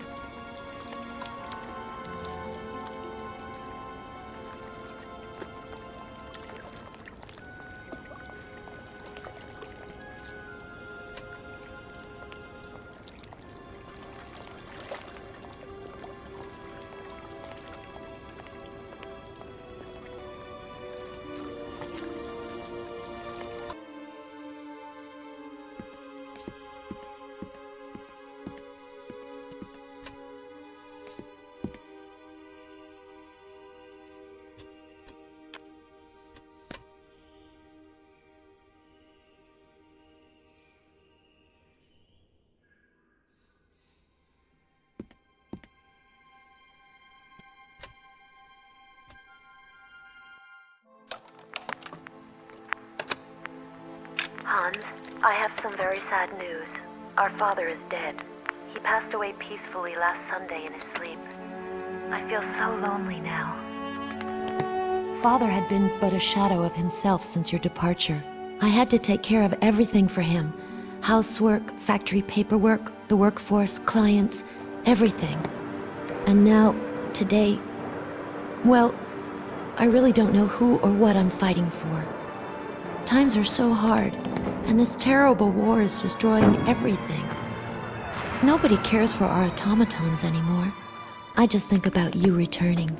And when you do return, I will have turned this factory into a palace worthy of your genius. Please take care of yourself. I love you so much, Anna.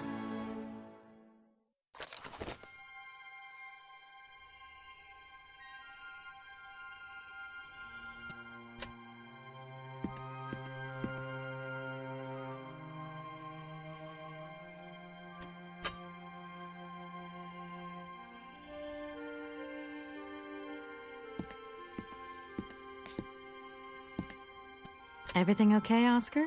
Yes, Kate Walker. I am awaiting your instructions. Oscar, if you tell me one more time something's missing, I'll... Everything is ready. Take your seat, Kate Walker. We are leaving. I'll... Okay...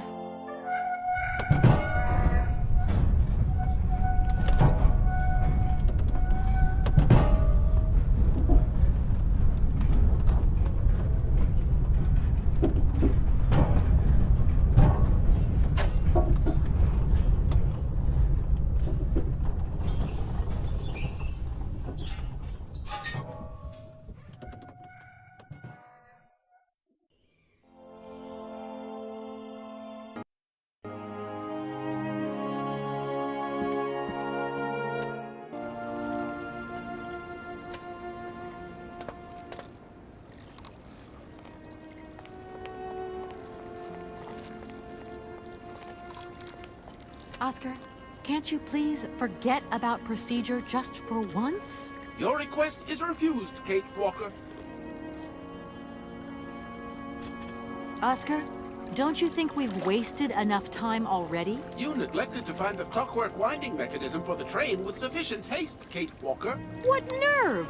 And you refused to lend a helping hand. Help that could have been invaluable to me. I agree, Kate Walker. If you weren't so obsessed by procedure, we wouldn't have had a hitch. I am not entirely convinced, Kate Walker. Oscar, please, let's get in the train and leave, can we? Yes, Kate Walker. Give me the visa. Okay. See you later, Oscar. Yes, Kate Walker.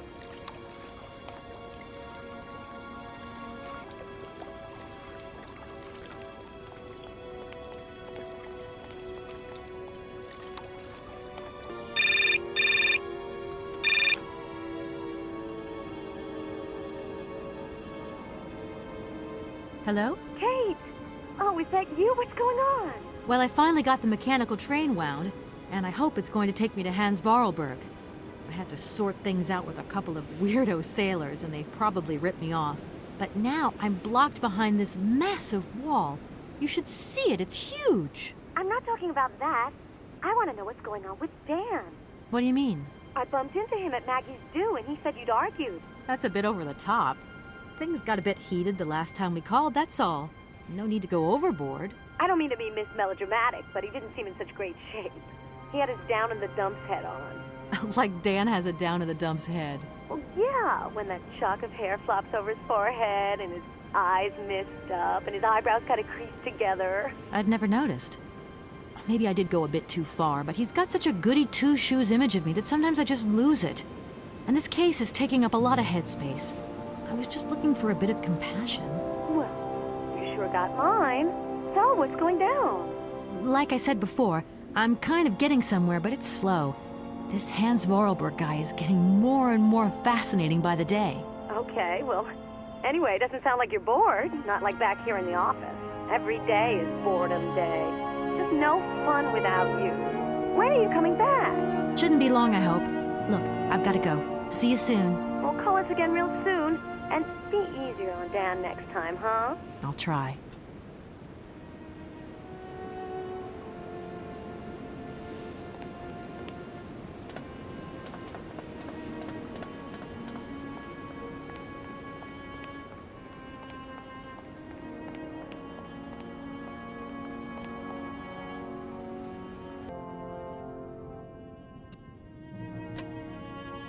Good day to you, sir. Captain Malatesta, Commander-in-Chief of the Barrockstadt border post, at your service, madam. I need a visa to cross the wall and to continue my journey to the east. They told me that you are the only person in a position to issue such a visa. Indeed. This responsibility is part of my duties. However, I am not currently issuing visas because nobody must venture beyond the wall. And why not? It's far too dangerous. In particular for a lady of your standing who is traveling unescorted. Dangerous? What exactly do you mean, Captain? The enemy, miss. The enemy. I've been observing them for several years through my telescope. There's one particular horseman stationed yonder. He's a scout from the invading enemy army, and he's been spying on us. So I have to be extremely vigilant.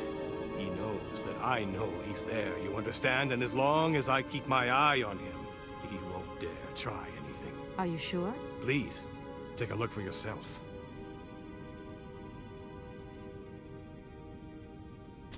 Don't mind me if I retire, Captain. Please, madam. My respects.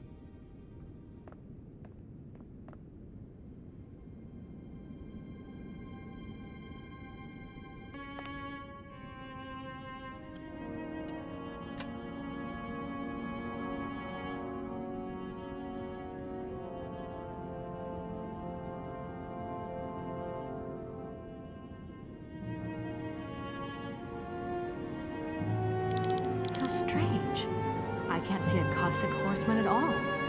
There's just a dead tree in the middle of an empty plain. That poor captain must have really bad eyesight.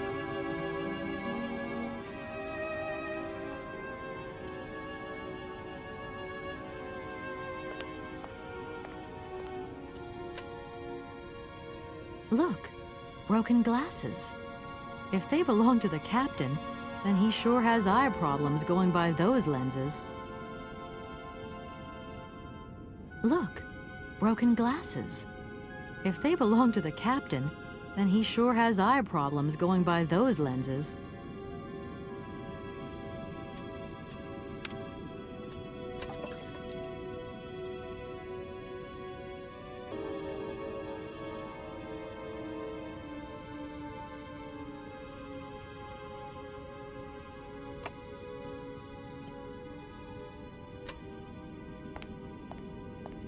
Good day to you, sir. Captain Malatesta, Commander-in-Chief of the Barrockstadt border post, at your service, madam. Captain, I can assure you that your enemy horseman is in fact simply a dead tree. A tree? But that's totally ridiculous. I can tell you have never seen a Cossack before in your life. How long has this Cossack been spying on your wall? For a long time. Yes, a very long time. But they could attack at any moment. We simply cannot tell. And he's been in the same position the whole time? Cossacks are soldiers, miss. They're capable of great resistance and persistence in the face of adversity.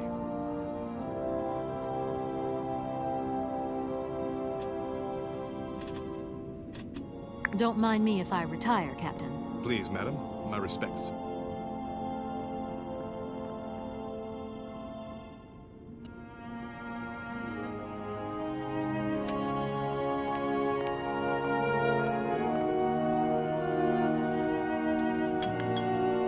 Sir. Captain, yes. But you have the air of a great officer. You flatter me, miss. Unfortunately, I'm afraid that we frontier soldiers are often forgotten by the military administration. There's no justice. I sympathize with you, Captain. Let us forget our worries for a moment and have a little drink together in the name of friendship. It would be my pleasure, miss, but the regulations strictly forbid it. Come on. A little glass of wine never hurt anybody, and nobody need know. Wine, miss? You are putting me in a very delicate situation. Don't deny yourself, Captain. Just a little glass. I assure you, it is excellent. Well, perhaps just a drop.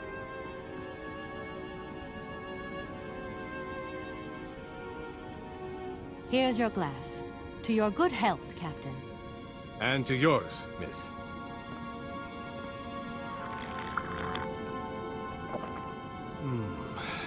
It's been a long time since I've drunk wine in such pleasant company. I admit, it is excellent. Isn't it? You wouldn't think it came from Barrockstadt. It is made from the Amazon forest Sauvignon grape that has been miraculously conserved and cultivated in the station garden. Well, well, well.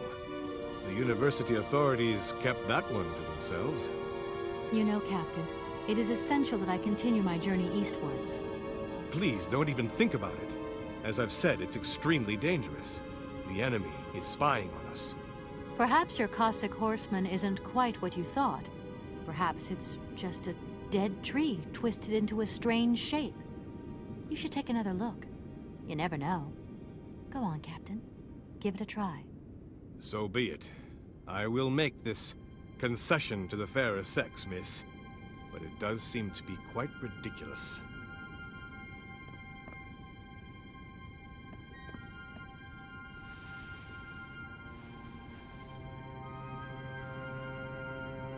Incredible. How is this possible? By what strange magic? How could I have been so wrong for so long? The enemy was only a tree. I'm so ashamed. It's not that bad, Captain. It's only human to make mistakes after all. A tree. Nothing but a dead tree. Pull yourself together, Captain. It's okay. And now I suppose there's nothing stopping you from issuing me a visa? Yes, of course. There is no more danger. All these years. And now the Cossack has gone. There is nothing left to watch. Captain, you should be delighted. From now on, you don't have to stay pinned to your watchtower. Travel can start up again normally. You will be able to resume your regular duties like issuing entrance and exit visas. You are right. I will sign you a visa to cross the wall frontier immediately. 1,000 apologies. Here, miss.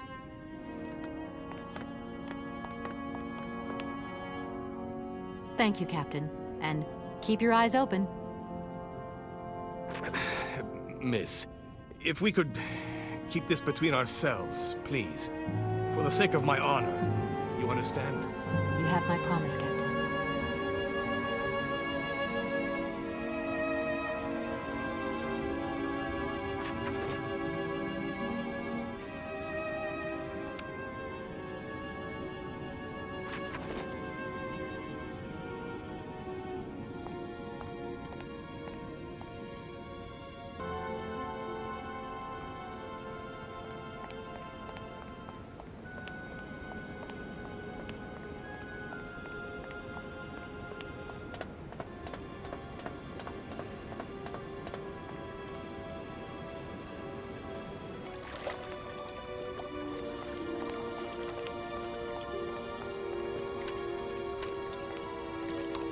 Here is the visa. I hope it's regulation, my dear Oscar. It is regulation. Here is your ticket.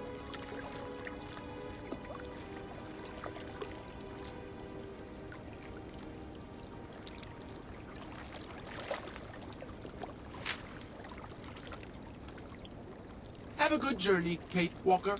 So, can we go now? Indeed. We are already very late, Kate Walker.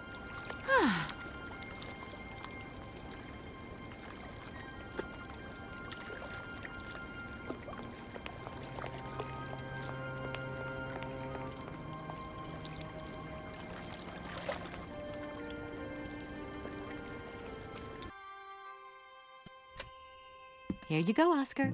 Now, please return to your seat, Kate Walker. Yes, Oscar. Immediately, Oscar.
Walker! Kate, Walker! Oscar, what's going on? Why has the train stopped? Where are we? The springs of the train are unwound again, Kate Walker. As for the question pertaining to our geographical location, I really haven't the slightest idea. Well, we better get looking for a winding machine, my dear Oscar. I hope that this place actually has one. The air here is so polluted that I could not possibly risk leaving the locomotive. My joints might corrode irreparably. Right. Let's see. See you soon, Oscar. I shall stay right here, Kate Walker.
You there!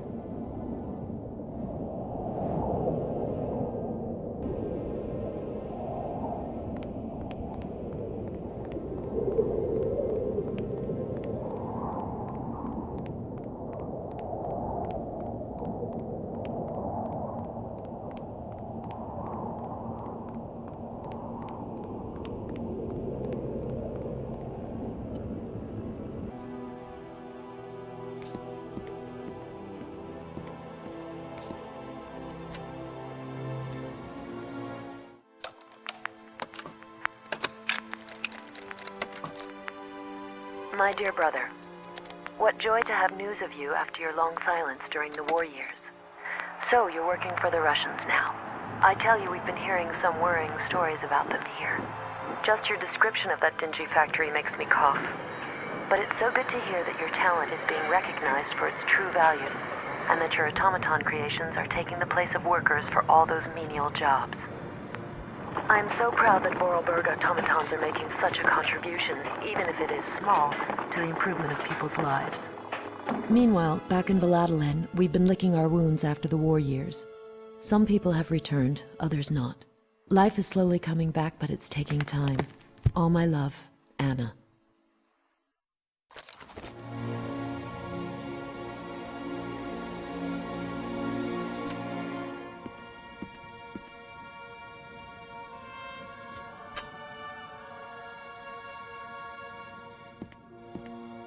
My God, Oscar! Oscar, talk to me!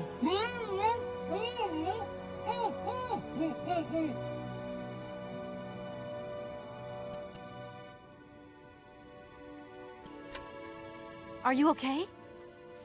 Why, it is absolutely inadmissible, intolerable, and indescribable. I have been attacked. What do you mean you've been attacked? My hands! I no longer have them! They have been stolen! My God, you haven't got your hands! But who did this? What's going on here? We can be sure of one thing, Kate Walker. That this heinous crime was committed by a barbarian. A dysfunctional individual whose behavior lacks all finesse. Did you get a look at your attacker? Tell me exactly how it happened. I was standing here polishing up my metalwork. I was just thinking that with all the dust in the air, it would be a good idea to... Oscar! I was very busy, and I suddenly felt two powerful arms grab me from behind and tie me up before I had the chance to defend myself. I wanted to call out, but my attacker gagged me before I could emit the slightest sound. Then he dismantled my hands with a terrifying pair of pliers. It was horrible. I can believe it, my poor Oscar, but did you see him? He was a real barbarian, I tell you. He had bloodshot eyes, steel teeth, and brown scaly skin, and he emitted foul odors. He was a monster, Kate Walker, a real monster, and he had a weapon. Oscar, please calm down. Everything's going to be all right. Right, Oscar. Let's go find this hand bandit. And this time, we're not going to be such a pushover. Kate Walker, please do not think that this problem does not concern me. But if it's all the same to you, I would so much prefer to stay here, just to be on the safe side. An engineer never abandons his train, after all. Yeah, sure. Another good reason not to lend a... I mean, not to help me out. Kate Walker, even an automaton deserves a little compassion. I have just been savagely assaulted. Oh, I can feel one of my spasms coming on. I am on the verge of a clockwork breakdown. And all you do is accuse me of being selfish. Okay, take a rest, Oscar. You're not much use without your hands anyway. See you soon, Oscar. I shall stay right here, Kate Walker.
Hello? Hello? Kate? It's Dan. Can you hear me? Dan, is that you? I can't hear you so good. Dan! Kate? It's Dan. Can you hear me? Dan, you're breaking up. I'll try and call you when I get out of this mine. Kate! Come on, what's happening? Listen, we've got to talk. Look, the line's just getting worse and worse. I'm hanging up.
Hey, you!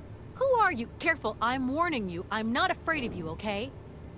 What do you want? Why did you do that? There must be some misunderstanding. Because you reckon theft is all about misunderstanding, do you? Give me my hands back. Now! Your hands? And what are those on the ends of your arms? I can explain everything to you. You see, I'm no thief. You broke into my train, assaulted my driver, mutilated him, and stole his hands. Apart from that, you are not a thief. I have not stolen them, miss. Only borrowed them for a while. You've got to be joking. I'm not joking with you, miss. I would never take such liberties. They belong to Oscar, my automaton engineer. Why did you steal them? They are extraordinary. Real mechanical wonders. I would never have been capable of designing such hands myself. Never. Such workmanship. Such precision crafting. It is incredible.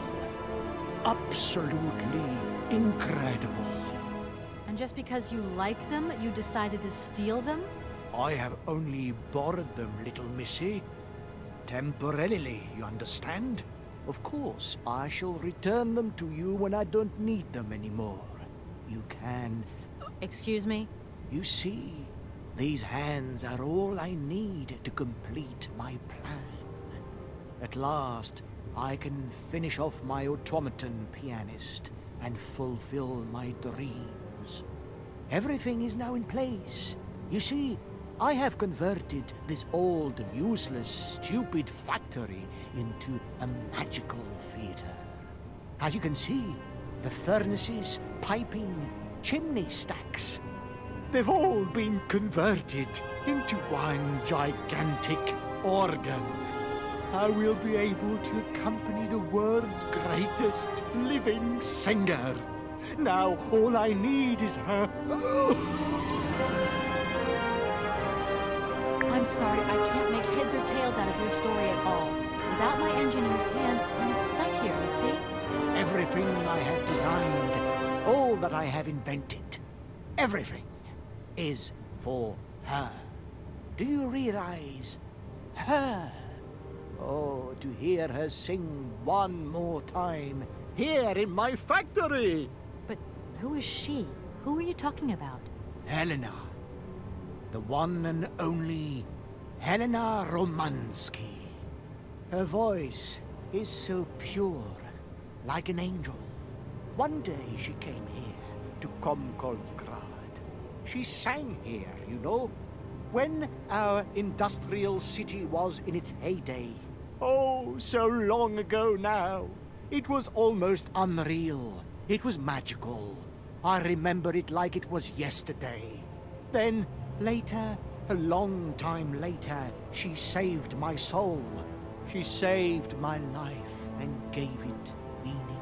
When I was told that the mining program was to be abandoned, that this industrial city was consigned to oblivion, that I, its director, would from then on be nothing but a guardian of these rusting remains of a bygone age.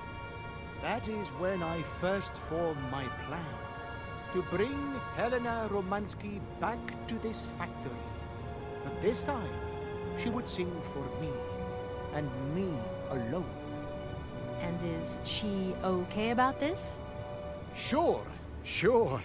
Once she finds out that I have done all this for her, when she realizes how I converted this vast network of pipes and tubes to create one of the most impressive organs ever made, then, you know, this was no small achievement, miss. Once molten iron flowed through here.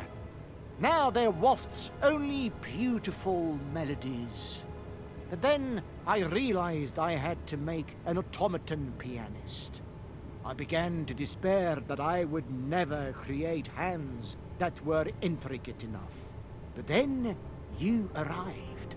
So lucky, don't you think? Yeah, that must have been a happy coincidence for someone around here. So, when will this Madame Romansky come back? When do I get my hands back? I don't know. Maybe someone should look for her. Tell her. Hey, why don't you go? The quicker you bring her back, the sooner you can carry on your business trip. Now, isn't that a good idea? And you promise that once Helena has sung, you will give me back my automaton's hands?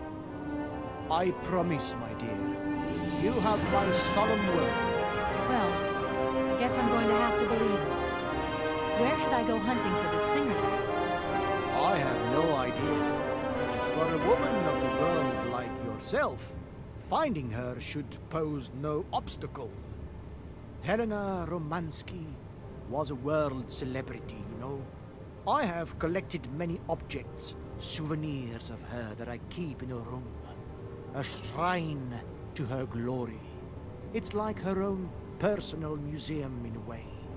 You should take a look.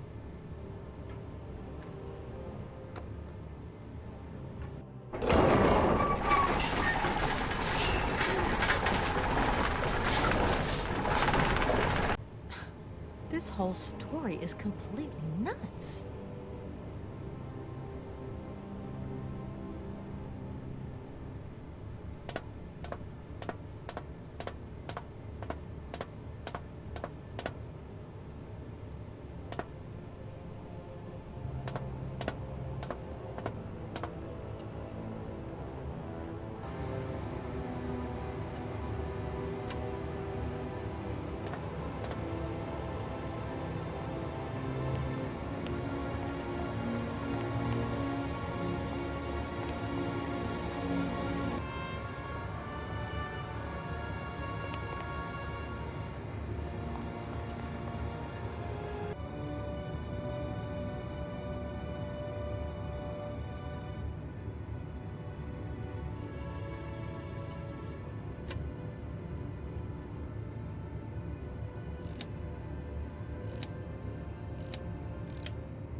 Hi, Mom?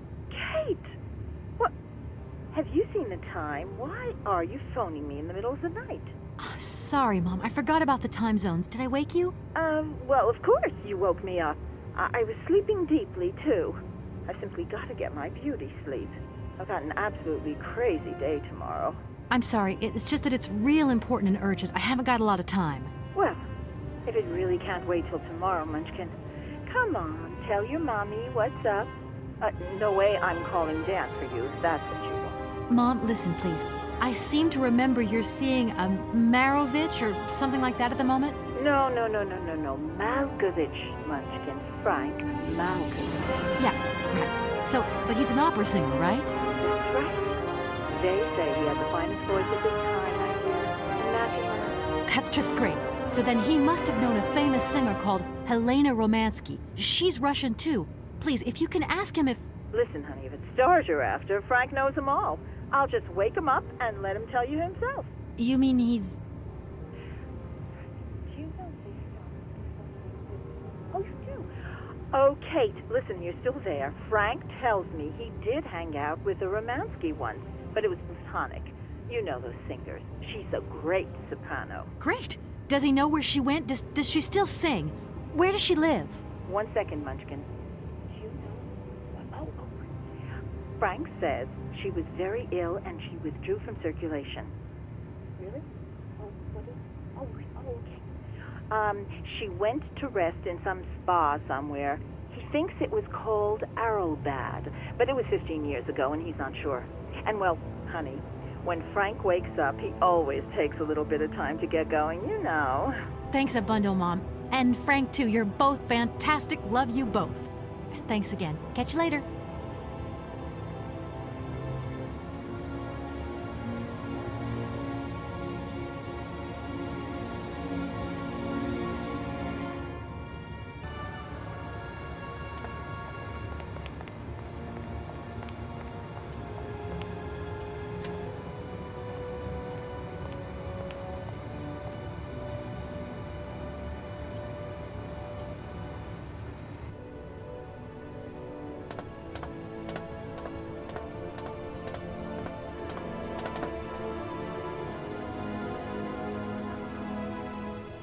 Director?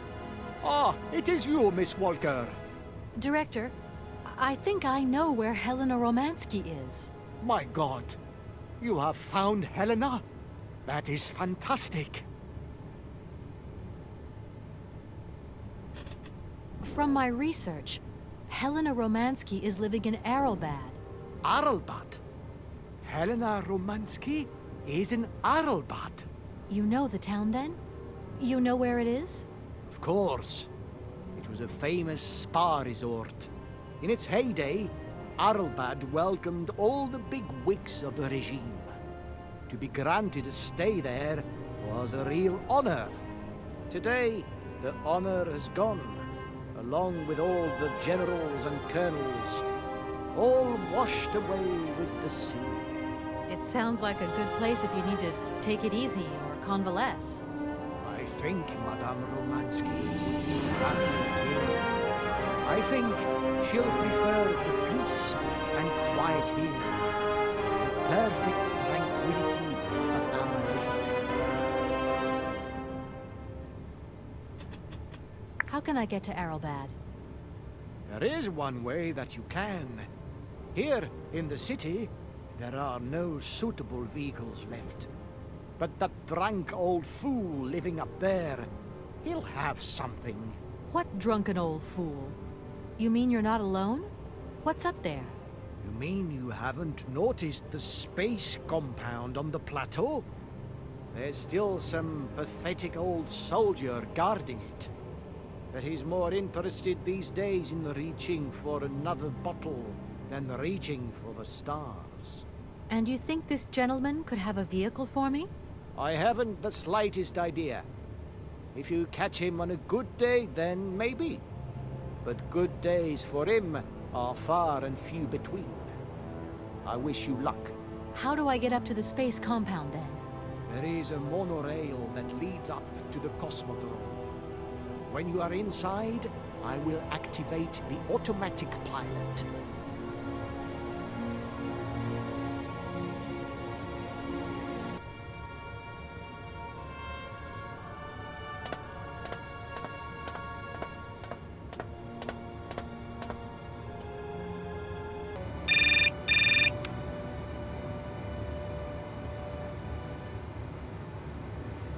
Yes? Kate, can you hear me this time? Yes, I can hear you just perfectly, Dan, but I can't talk to you now. I'm in a real hurry. I wanted to say sorry. I know I wasn't very understanding last time. I've been feeling a bit bad about it. Okay, you're a real sweetheart, but I've got to leave you now. I'm not angry with you, so don't worry. I've just got to catch up to someone, and quick. But Kate, this is really important. I'll call you back, Dan. I'm sorry.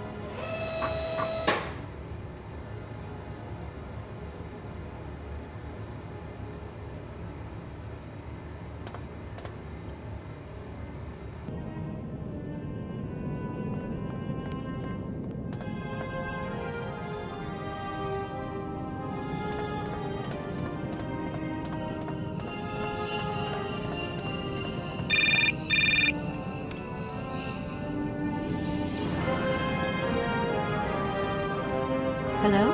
Hey! Is that you? How are you? Olivia, great, just the right person. Look, have you heard of Helena Romansky? No. Is she some Russian fashion designer? No, she's a singer.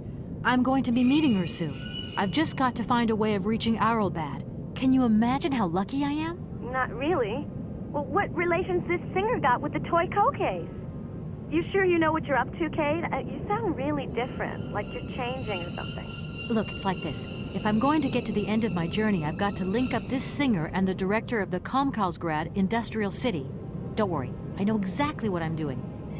Why did you say that I've changed? I don't know, just an impression. You sound more sure of yourself, like stronger, more confident. And that's a problem? There you go. Just takes one word and you're up on your high horse. I'm beginning to see Dan's point of view. It's getting harder and harder to back you up all the time. What does that mean? Well, it means that I had a drink or two with Dan, because he wants to talk. He feels a bit lonely, you see? And what's he been telling you? Nothing. He just has the impression you're slipping away from him. He can't see where you're coming from anymore. Like, we went to the movies the other day, and he said that you would have loved the film, but I told him that... You mean you're dating my fiancé? No! No, not dating, Kate. Just propping him up while you're away. All in a good cause. I can keep an eye on him for you at the same time. What would I do without you? Oh, you're jealous. Well, that's a good sign. That means you want him. Now, that he'll be pleased to hear. You seeing each other again soon? Tomorrow night. He invited me to dinner at the Goldbergs. You don't mind, do you, Kate? No worries. Look, I've got to go, Olivia. Take care.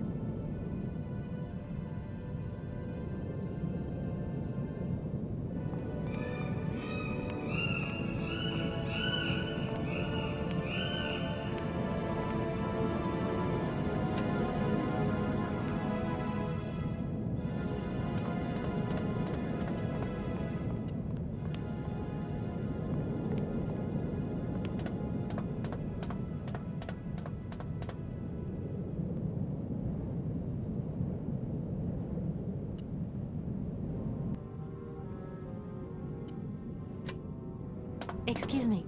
Sir, sorry to disturb you, but yoo-hoo. Can you hear me? 3, 2, 1, contact! And we have liftoff! Oh, holy mother. A dame.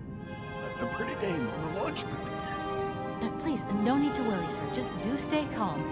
I just want some information. Watch what you're doing, sweetheart. We ain't got no information, no strategies, no plans to tell anyone, anywhere, anytime. Military regulations. I was going to... Forget that, it doesn't matter. He's too drunk to help anyone anyway. I am not drunk. I have drunk. A little. Strange. Sure, I left a bottle or two around here. I gotta get some air. Wall's getting pretty tight. We'll think about that blast off later. Are you okay, Colonel? Are you sure you're all right?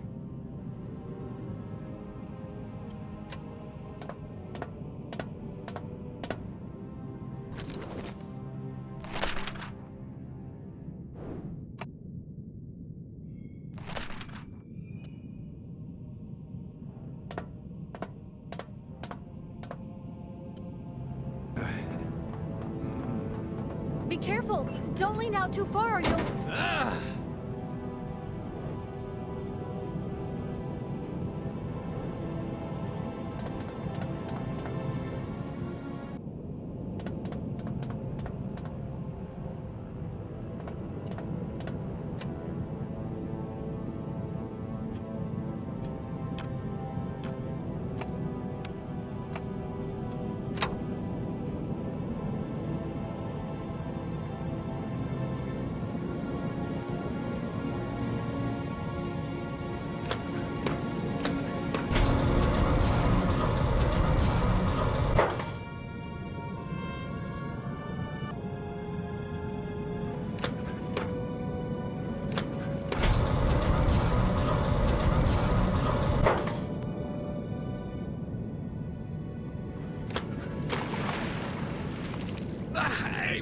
What's happening? Let's water you got there. Stop it! Now! You want me to drown?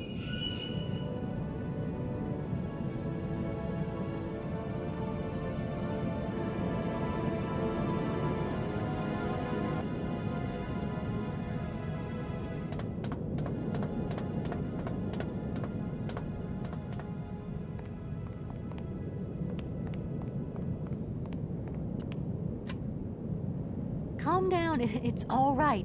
Just a little wake-up call, that's all. You must have had quite a bit to drink. Gee, you're right there. Not the first time, either. Probably won't be the last. Man, my head. Please, could you whisper? Please, do excuse me. But it was the only way I could think of to bring you back to your senses. A little extreme, maybe. But I get the impression you're a lady who likes to see results. Sir? Sir? My head. Oh, my poor head. I need some quiet. Please, can I have some quiet? Does Aralbad mean anything to you? Aralbad. It's been a long time since I heard that name. The spa was the top brass of the regime would go there. As well as convalescing soldiers, tired politicians, profiteers and racketers, the whole caboodle. They'd go live it up, all expenses paid. One privilege I never got. Just 2 steps away from becoming the nation's hero, and no free holiday for me. And where exactly is this place? Further east. We never had to know where exactly. The airship was programmed to take vacationers there. From here. Thank you so much for helping me. I'm sorry to have woken you up like that. It's been great talking to you, ma'am. I think I'll take 40 wings right now.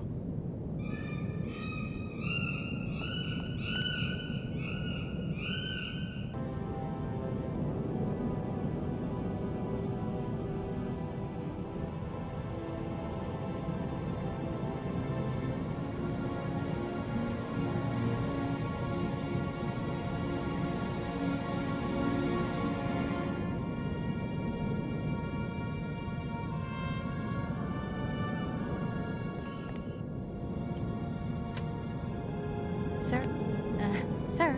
My head. Oh, my poor head. I need some quiet. Please, can I have some quiet? Thank you so much for helping me. I'm sorry to have woken you up like that. It's been great talking to you.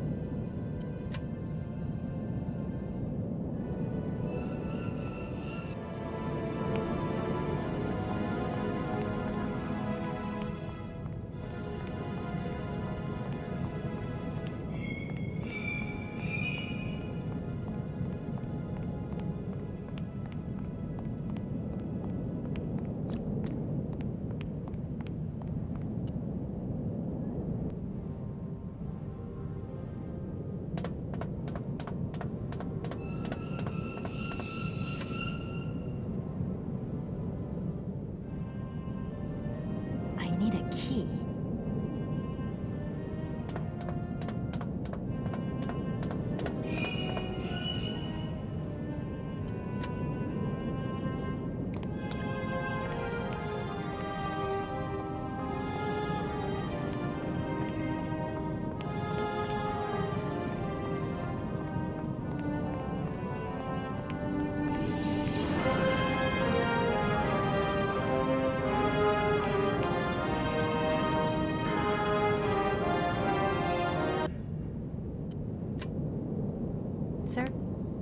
Sir? My head. Oh, my poor head. I need some quiet. Please, can I have some quiet? Do you think the airship still works? No idea. It has been so long since it was used. And then I've got to learn how to use it, too. You won't have any worries there. It has an automatic pilot. Go visit if you want. Here's the key.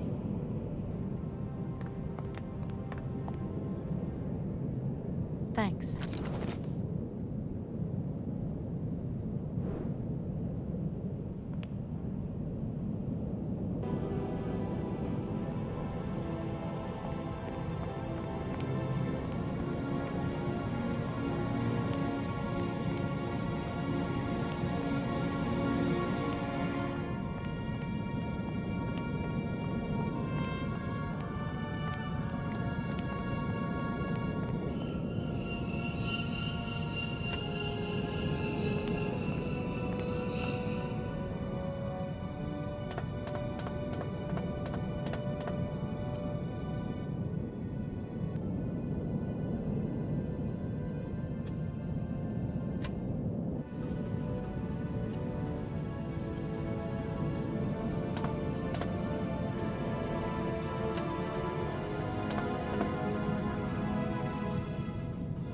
Doesn't look like that works.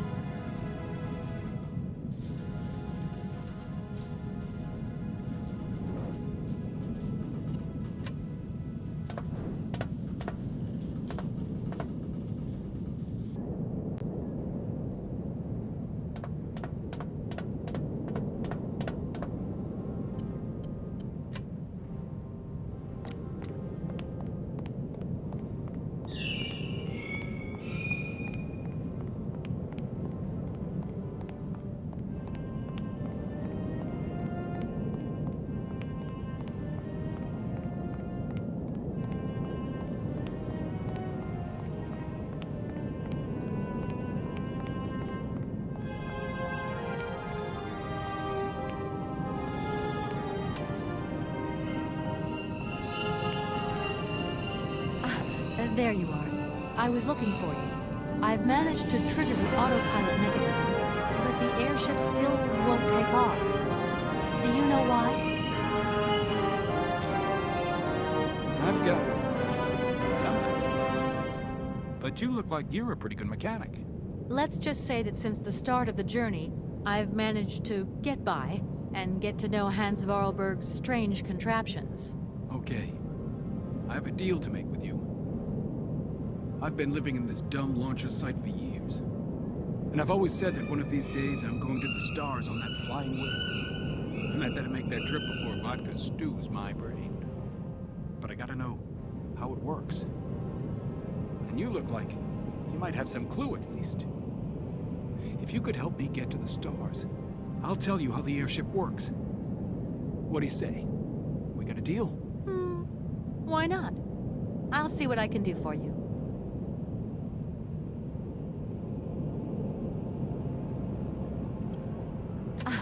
There you are. I was looking for you. I've met... Let's just say that... Okay.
Comrade Boris, I need a few drops of your blood.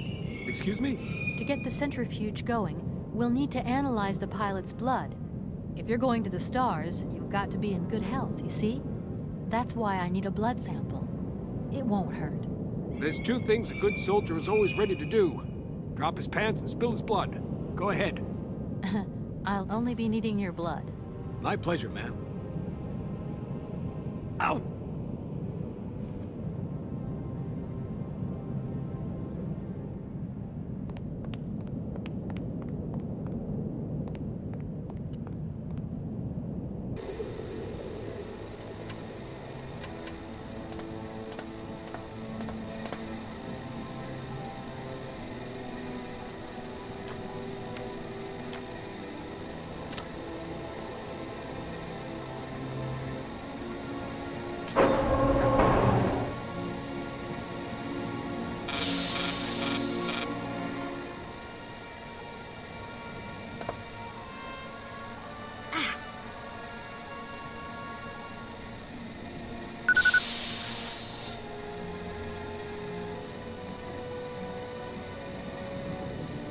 Okay, I think I've figured out how it works. Get settled in and let's go.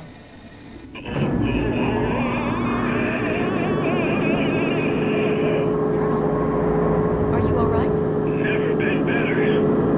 It's spinning a bit, but I am used to that. I'm a professional pilot.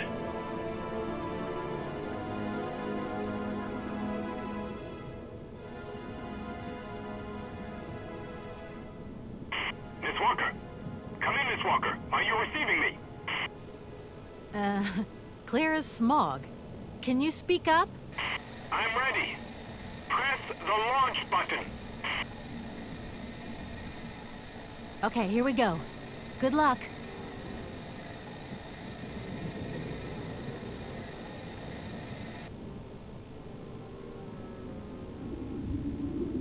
Takeoff procedure engaged. Countdown commencing.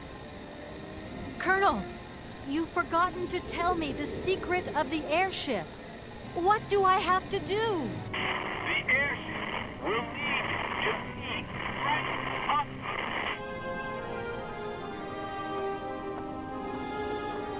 Ten, 9, 8, 7, 6, 5, 4, 3, 2, 1, 0. We have liftoff.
Hello? What do you think you're doing, Kate? I wanted updates. I wanted results.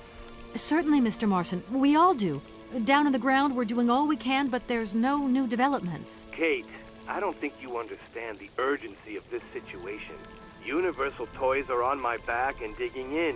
I can't hold them off much longer. You're putting the firm in a very tricky situation. I am very sorry, but a slight mishap or two has meant that I've had to modify my mission temporarily. Miss Walker, you're walking on a minefield here. I don't have to underline that this affair is Class A priority numero uno. Hot! I am only too aware of that, Mr. Marson, and believe me, I am doing all I possibly can. But this mission is really no piece of cake. You can have all the cake you want and eat it too, when you get home. Next time I call you, I want something concrete, something solid. I want results. You understand? Results! Yes, Mr. Marson.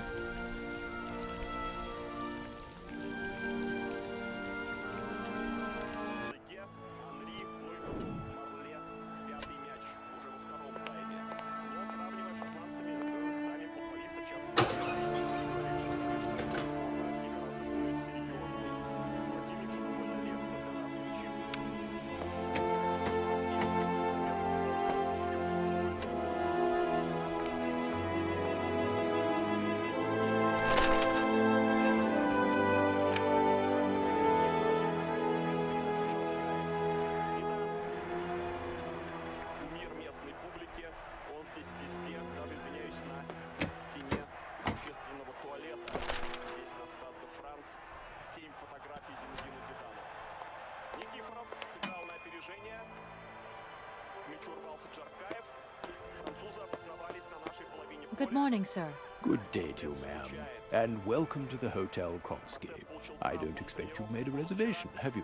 Well, no matter. We've got a few rooms left with a sea view. By far the best on offer.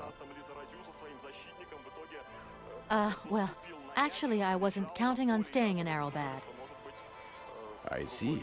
It's like that then. So, what can I do for you? I want to meet someone who lives here. That's very inconvenient. None of my customers said they were expecting someone. You can't just turn up like that. We've got a very strict policy. In this day and age, the hotel ain't too open to, impromptu visits from any Tom, Dick, or Harry. Please, I absolutely must speak with her. It's very important. If it was that important, all you had to do was ring the hotel. People come here to rest, you see, to get away from the world, which ain't turning so good these days. Don't let me keep you. Good day to you, ma'am.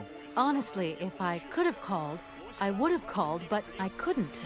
So please, can you bend the rules just a little, sir? Ma'am, in this hotel, we don't bend nothing for no one. With respect. Well, thanks anyway. At your service, ma'am.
Sir?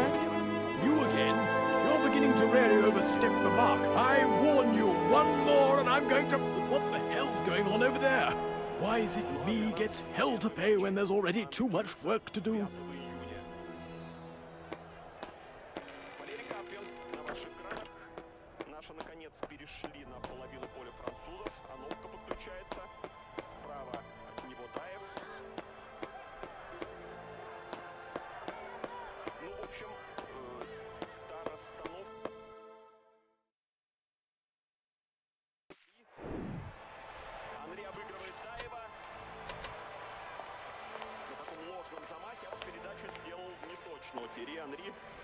Doesn't look like that works.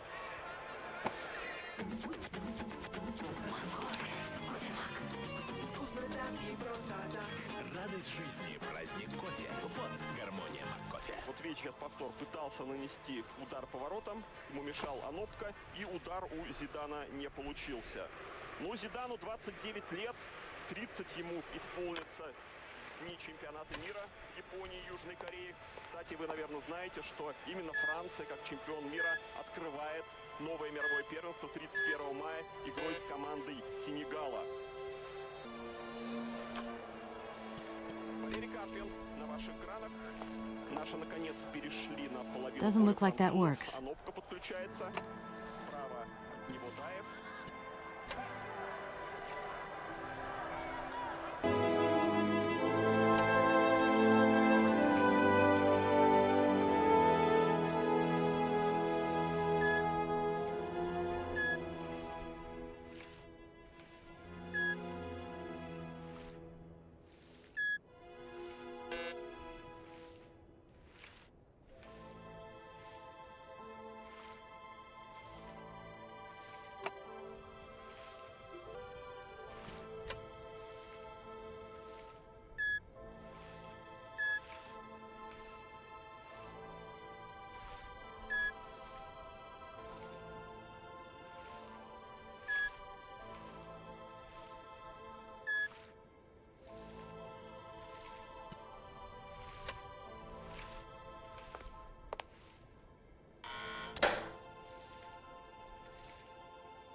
Hello there.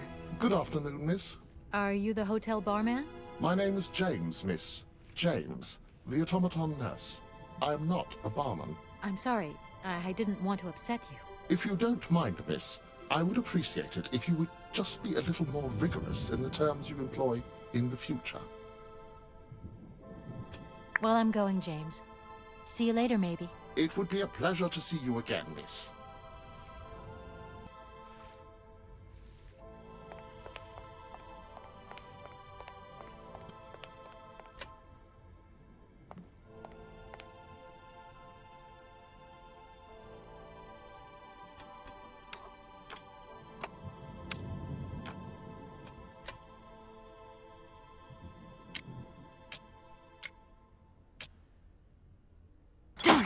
I've got to find another way around.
Madame Romansky? Madame Helena Romansky? Who are you? What do you want? I'm sorry to disturb you, ma'am. My name's Kate Walker. I've come on behalf of Frank Malkovich. Ah, Malkovich, the old son of a gun. Are you one of his relatives? Not exactly. He's a good friend of my mother's. He told me you might be here in Aralbad. I'm American, a lawyer. To what do I owe your visit? You have come so far. It must be important. Indeed it is. I have very delicate and pressing business to attend to. I have just left... Later, my dear, later. I have a slight headache. This hotel masked a pinch, so I have to go in. Please, could you be so kind as to call my valet? Your valet? Of course. You back here again? How dare you show your damn face round here? Get out of here immediately. Please. I absolutely must find... Miss Romansky. Oh, yes. I'm sorry. She managed to lie her way in here. Don't matter how vigilant you are, there's always one. But it won't happen again. She'll be out on her ear before you can say, I hope she hasn't upset you too much. Oh, Felix. Stop being such a grizzly bear. This woman is my guest. She's your guest? But that ain't possible. This scandal didn't even know you 3 hours ago. Be quiet, Felix, before you offend someone. Miss Romansky, please. This maniac turned up earlier and tried to wreck the fountain. If it wasn't for the... I said enough, Felix. Please treat Miss Walker with the respect befitting one of my friends. Don't touch and don't swear. Have I made myself clear, Mr. Smetana? Yes, yes, crystal clear, Madame Romansky. Please do accept my humble apologies. Very good, Felix. You may go now.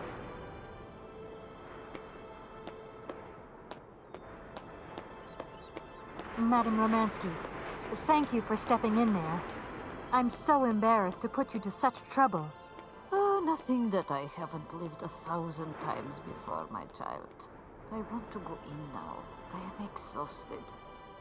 Can you call James to pick me up? Certainly, ma'am. Right away.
James, what are you waiting for? Don't tell me you didn't hear the bell this time. The bell did indeed ring, but it is very windy outside, isn't it? Yeah, it is a bit gusty. But what's that got to do with it? Madam doesn't understand. She says an automaton doesn't need protection, but my insides don't like the salty winds. I'm afraid to go out, you know. And if you wore my mask to protect you against the salt, would that help? Oh, most certainly.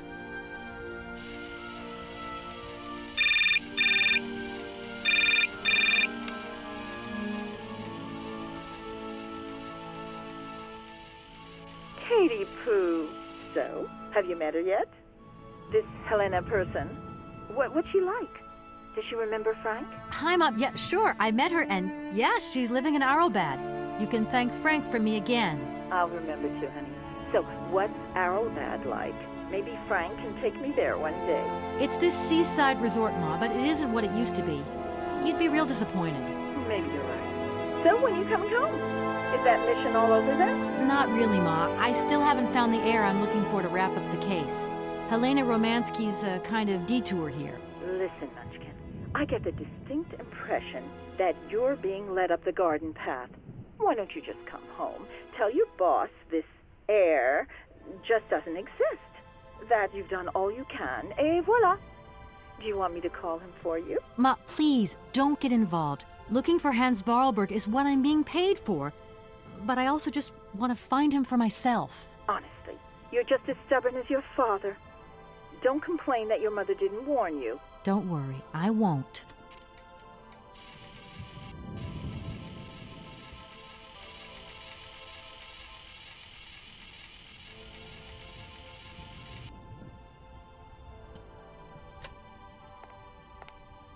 It's a real honor to meet you, Madame Romansky. People have told me so much about you. People still talk about me? Oh dear. Of course. Everyone tells me how wonderful you were. How you were one of the greatest singers of the century. Ah, so I was, my dear. But surely you didn't come here just to dig up the past. Strange. I get the impression that Hans Voralberg turned up here, too. You know Hans Voralberg? Not exactly. I'm looking for him to sort out this inheritance case. But I've had to snoop around in his past a bit to get on his trail, and I guess he's kind of a close friend now. You knew him, didn't you? Oh, yes. I knew Hans Voralberg. Do you hear, James? Ah, if you had the chance to meet Hans. My Hans. Oh my God. What has become of him? Where is he? As questions go, madam, that one is not without certain complications. I'm sorry, but I have no idea. That's the goal of my mission, to find Hans Voralberg. That's why I have to get back to my train as quickly as possible and to get out of Komkolzgrad. And you cannot find him without the train? The train is one of his last inventions. So is Oscar, the automaton engineer. I get the feeling that the two of them are going to lead me to him. Did you hear that, James? I might see Hans again. I have dreamed so long of meeting my dearest sweetheart again. Oh, if only I could sing. If only I were in Paris, I would ask George for that miracle cocktail. The one that only he knew how to make. Wouldn't I, James? Yes, madam. As you have frequently said, without that famous cocktail, your French tour would have probably been cancelled. I don't understand. An extraordinary tale, my dear. It was December, and it was terribly cold and damp. I had to play the role of Tatiana that evening at the opera. But since the morning, I had lost my voice. It drove me completely mad with worry. I don't know how George, the barman at the Moritz Hotel, heard about my affliction, but he brought me up a cocktail that he had invented. A strange concoction. But it turned out to be a miracle cure. My voice returned to me in an instant. That's amazing. That's just what we need. We're going to mix you up a cocktail. Ah, my dear child. It is impossible. George never told me the recipe of the drink. He loved to keep his trade secrets. He said it made him absolutely irreplaceable. Well, I'm going to get George to tell me. He hasn't yet met with my powers of persuasion.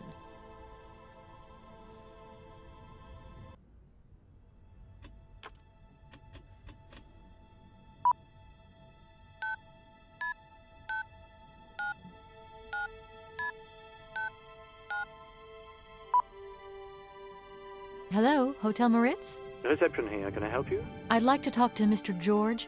He's a barman at your hotel. I'll connect you with the bar. Just a moment. Hello, Hotel Bar? Hi, I'd like to talk to George, please. George? You mean Mr. George? Yeah, probably. He must have been a barman at the Moritz in the 50s. Well, don't want to disappoint you, but Mr. George stopped working here quite a while ago. What was it about? I've been told that Mr. George had a recipe for a fantastic cocktail, and only he knew the ingredients. I absolutely must know what was in it. It's a matter of life and death. I'd love to help you, ma'am, but you see, old George, now he knew a lot of cocktails. One hell of a barman and one hell of a reputation. He did write down his recipes before he left, but if you can tell me which one you were looking for exactly? I don't know. There are a lot of them, you say? Yeah, the Paris Peking Shuffle, the Deep Green Secret, Boko Poco, Blue Helena, Red Mambo... Helena! Yeah, that's the one. The Blue Helena. Right, I'll take a look.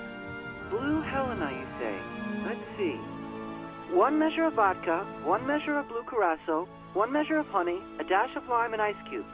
Shake it all together, and Bob's your uncle. Perfect. Thank you very much, sir. You have been most helpful to me.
My voice.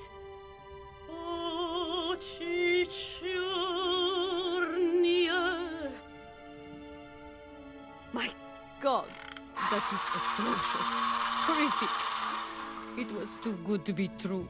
George's Blue Helena is powerless, ineffective on the voice of an old woman. But your voice is perfect. Don't be so down on yourself.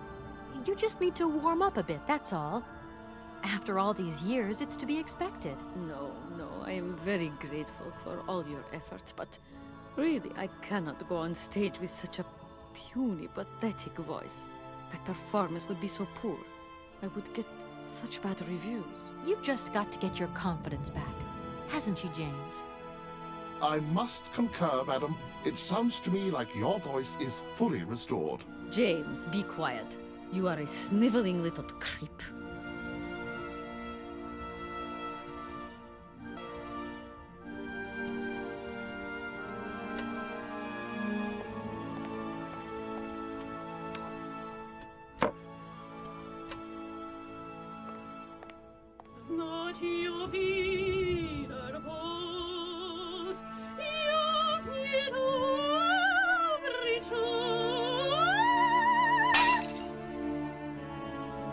My God, what have I done?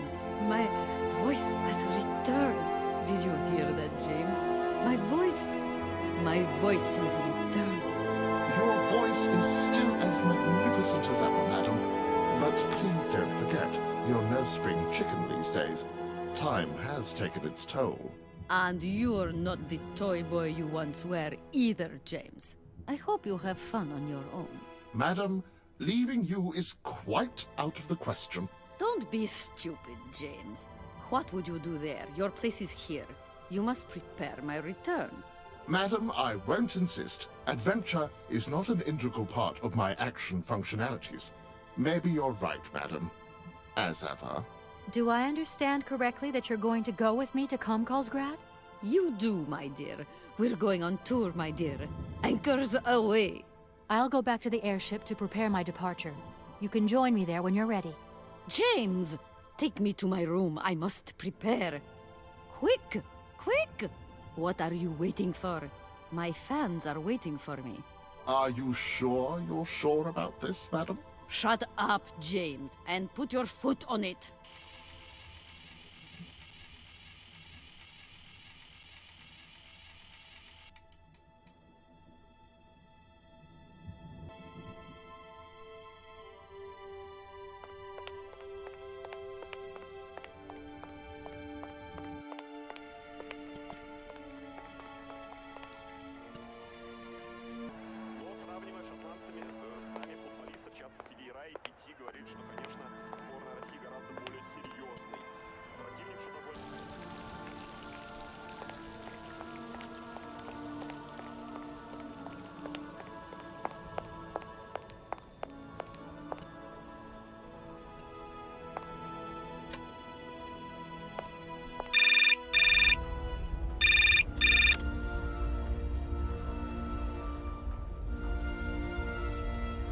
Hello? Hi, it's me, Olivia. Hey, sweetie, what's new? How was it at the Goldbergs then? Like, alcoholic. Is that all? What's up? Cat got your tongue? Well, tell me what you're up to. How's the case going? How's that Romansky chick? You don't think it's dragging out too long? I haven't had the time to get bored, I can tell you that, but... Hey, Olivia, what's the matter? You didn't even answer my question. That's so unlike you. Did I tell you I bought this really cool blue silk top? Olivia, what are you hiding? Come on out with it. You've got me worried. Oh, Kate, I'm sorry. I've done something horrible. I can't sleep anymore. I can't eat. I keep wanting to hurl. Olivia, tell me what's going on. Dan! What about Dan? Has something happened to him? I am weak. You're gonna hate me for the rest of your life. And you'd be right. In your situation, What? After the Goldbergs, Dan took me home. We were a bit, we shouldn't have drunk so much. He came up to mine to have a nightcap, and then... Okay, you're gonna hate me. Please hate me. I got it. It's all my fault. I could never tell you that I've had the hots for Dan for ages, because you're my friend, and you were engaged and all, but then we got so close lately, and I just lost sight of what's right and what's wrong. Kate, the guilt is killing me. I want to die. Look, don't bust a gut over it. You and Dan, it's like not real right now. I gotta go, Olivia. I need to process this new bit of data. Are you like some automaton or something? Kate, please. I'm hanging up now. I want to be on my own.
Kate, help me. What is happening? What does this man want of me? He has gone totally mad. Don't worry. There must be some way of getting you out of there. And I'm going to find it. But do hurry up, my child. I am terrified he will return and become dangerous. Be strong, Madame Romansky. You can trust me.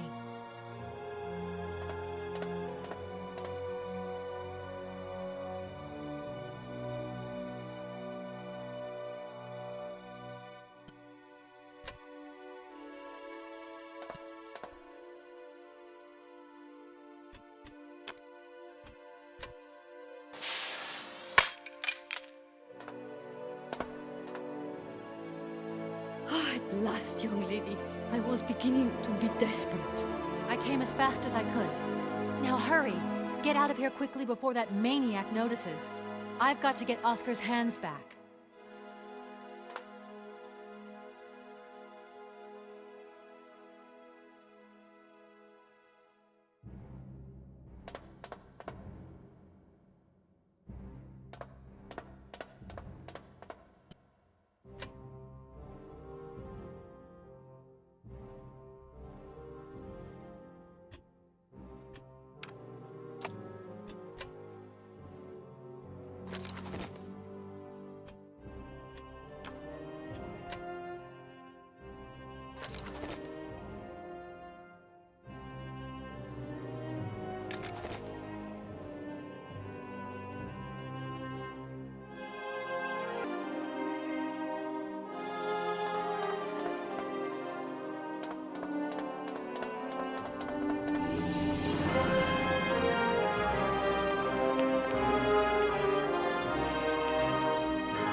Are you all right, madam? My heart has been put to the test here, but it just might hold out. Let's go. Let's not hang around here. Yes, let's leave this dreadful place.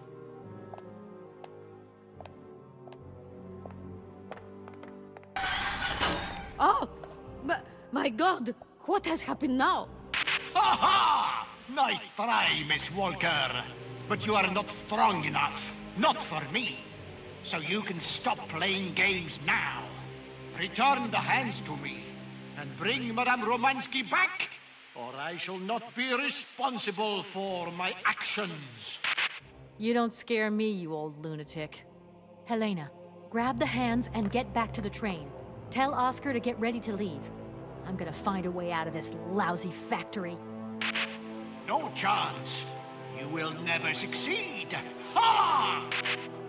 We'll just see about that. I warned you, Kate Walker! I warned you! Be careful, my child. You too. And don't worry.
Oscar, I'm back. Let's get out of here. What a pleasure it is to see you again, Kate Walker. Please take your seat with Miss Helena in the carriage. She simply is a charming lady. She helped me screw my hands back on.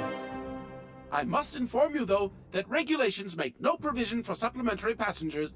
I hope that you still have your ticket for Aralbad. Oscar! Message received and understood, Kate Walker. Departure imminent.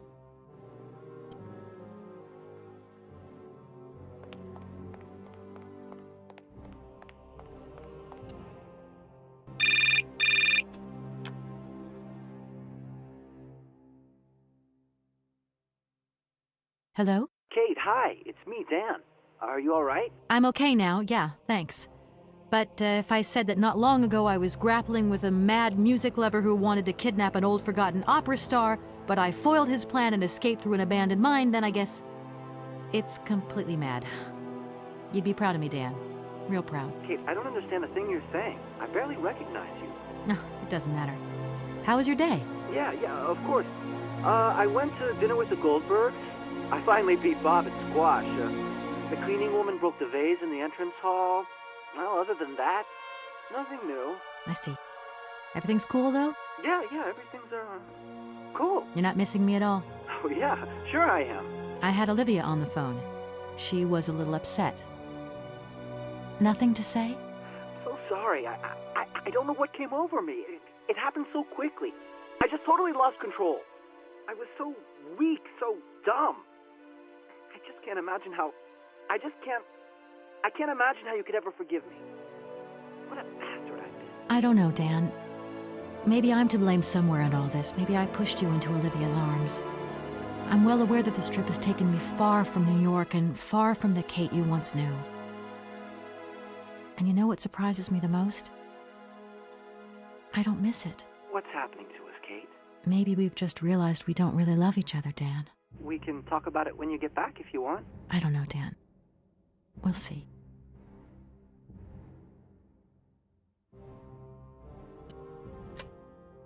Madame Romansky, are you okay? It's so good to find you here safe and sound. Oh, me too, my child. Oh, my God, look at you. You're so scruffy. How do you expect to be a respectable young lady if you don't take care of how you dress? It's just that, well, given the circumstances... Why are we not leaving? Please, stop talking and tell the engineer to move. I want to go home. As you wish, Madame Romansky.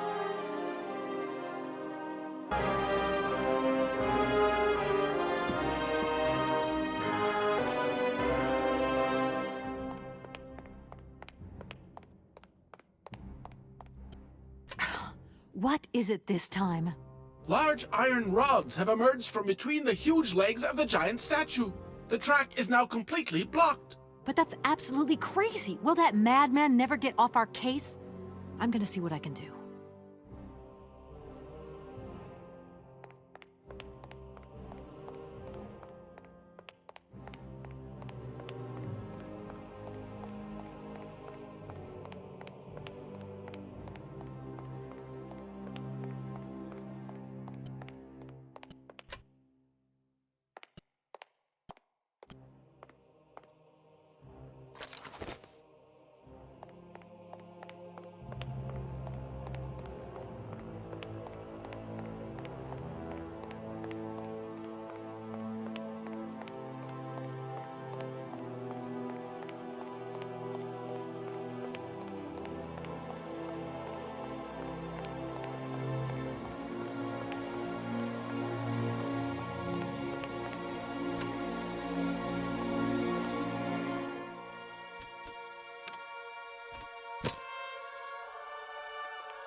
Oscar, let's get the hell out of here.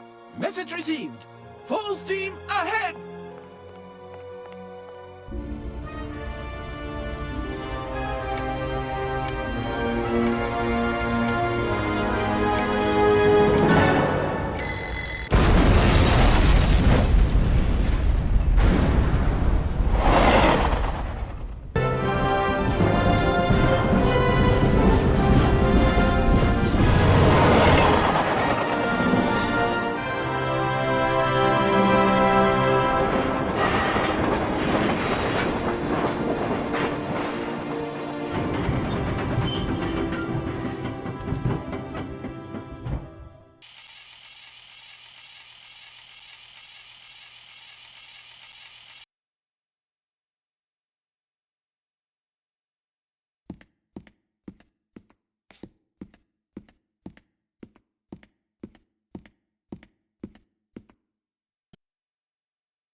You okay, Oscar? Still in one piece? Humor is a concept outside the scope of my functionality, Kate Walker. You should know that by now. Oscar, come on, quit crabbing. We got out of that dingy city safe and sound, didn't we? And even with a certain style, I might add. Style is the right word. Hey, what are you doing on the platform? That's not like you. I wanted to take a little air and dust away the cobwebs from my joints. This salt wind is terrible, though. I think it would be wiser to return to our nice, warm train. Get a life, Oscar. Oscar, I think everything's ready. We can go now. Are you sitting comfortably? Then we can start the engine and get going. I'll be circulating shortly to punch your ticket. Give me a break, Oscar. Miss Walker! Miss Walker! Wait! Don't go yet! Mr. Felix, what's the matter now?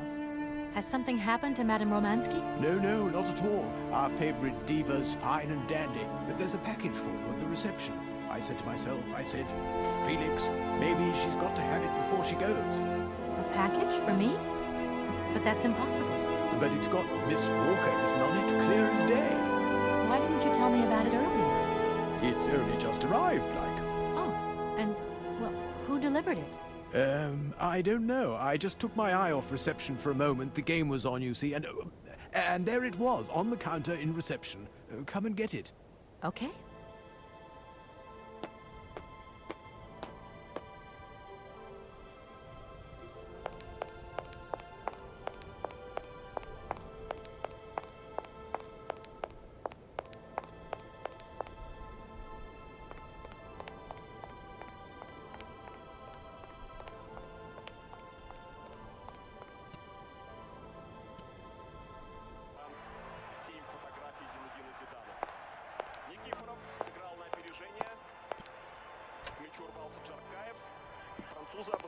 На нашей половине поля.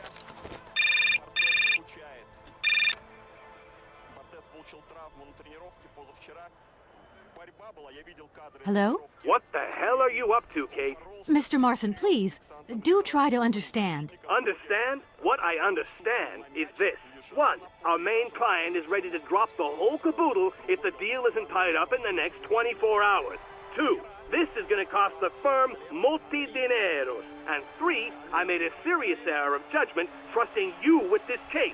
That's what I understand. I know it doesn't look like it, but... No buts, Walker. You're looking for a senile old creek and you're making heavy weather of it. You know, he isn't as senile as all that. He's got this creative streak. Look, drop the mumbo-jumbo. I don't want excuses. I want... I've got to go, Mr. Marson. I think I'm onto something.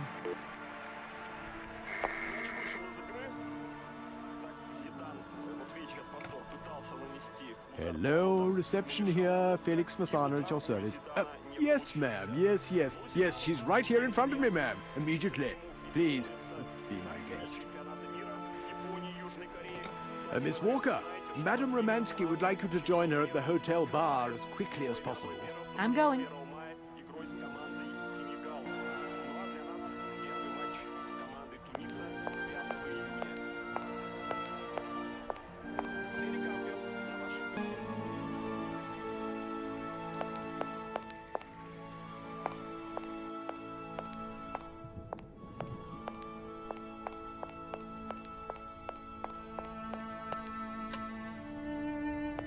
Madame Romansky, you wanted to see me? There you are, my dear. I wanted to talk to you before you leave. I didn't want you to get the wrong idea. Despite our mishap in Komkolzgrad, I'm very grateful to you. You helped me to forget my life here. This dead beach where I stroll up and down all day, getting more and more bored. So much the better. Time passes so quickly. One day you are at the peak of your glory. You think it is going to last forever. And then one day the bubble bursts, and you are washed up and forgot. Madame Romansky, don't be so gloom and doom. It doesn't suit you. And if there is no one left to help you out, you start to sink into a long, dark winter. Perhaps you should rest now. We've had a trying time. It's been emotional. You must be tired. When I returned here, Hans gave me such a taste for life. He too was ill. He coughed. He must have spent too long at the factories, breathing in their smoke. And then he was better. And he left. And I stayed with my memories. Hans Voralberg? Hans Voralberg was so full of joy, so carefree. He was a little symbol of spirit, of course, as they say. He was a child who made fantastic toys. I think that maybe I loved him. God alone knows where he is today. The plane with the hotel supplies has arrived. Maybe you should take a walk outside. I don't understand. I am old. I am tired. I have been very pleased to meet you, Kate Walker. Goodbye, James. Do look after Madame Romansky. That is all I ever do, miss. May fortune follow your every footstep. The snow is a good sign. Really? The snow chases the wind away and covers the salt and sand on the ground. The air becomes purer and still. Ideal conditions for a constitutional. Great. Thanks for everything, James.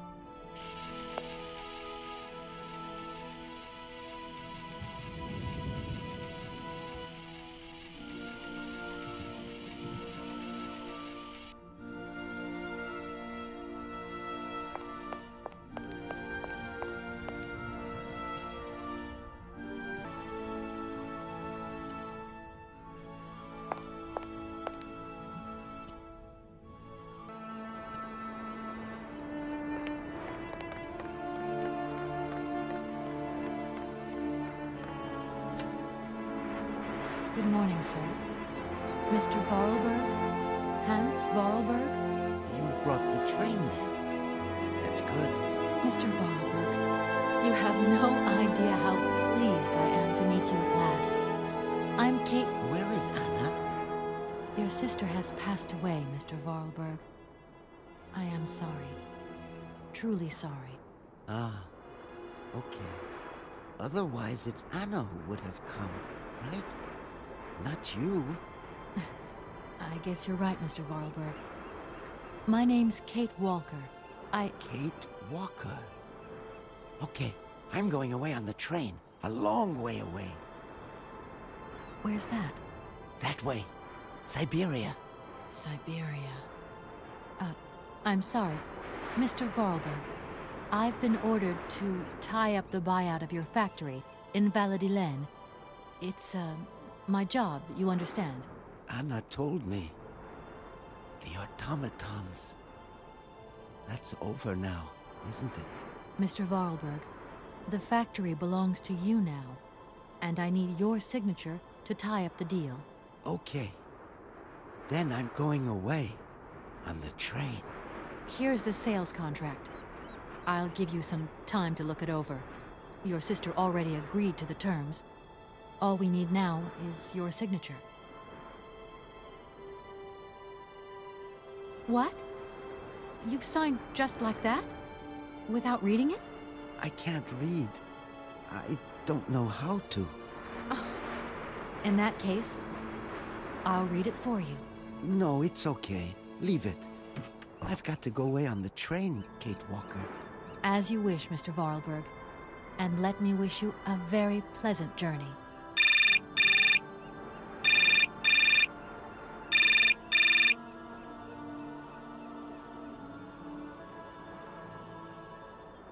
Yes?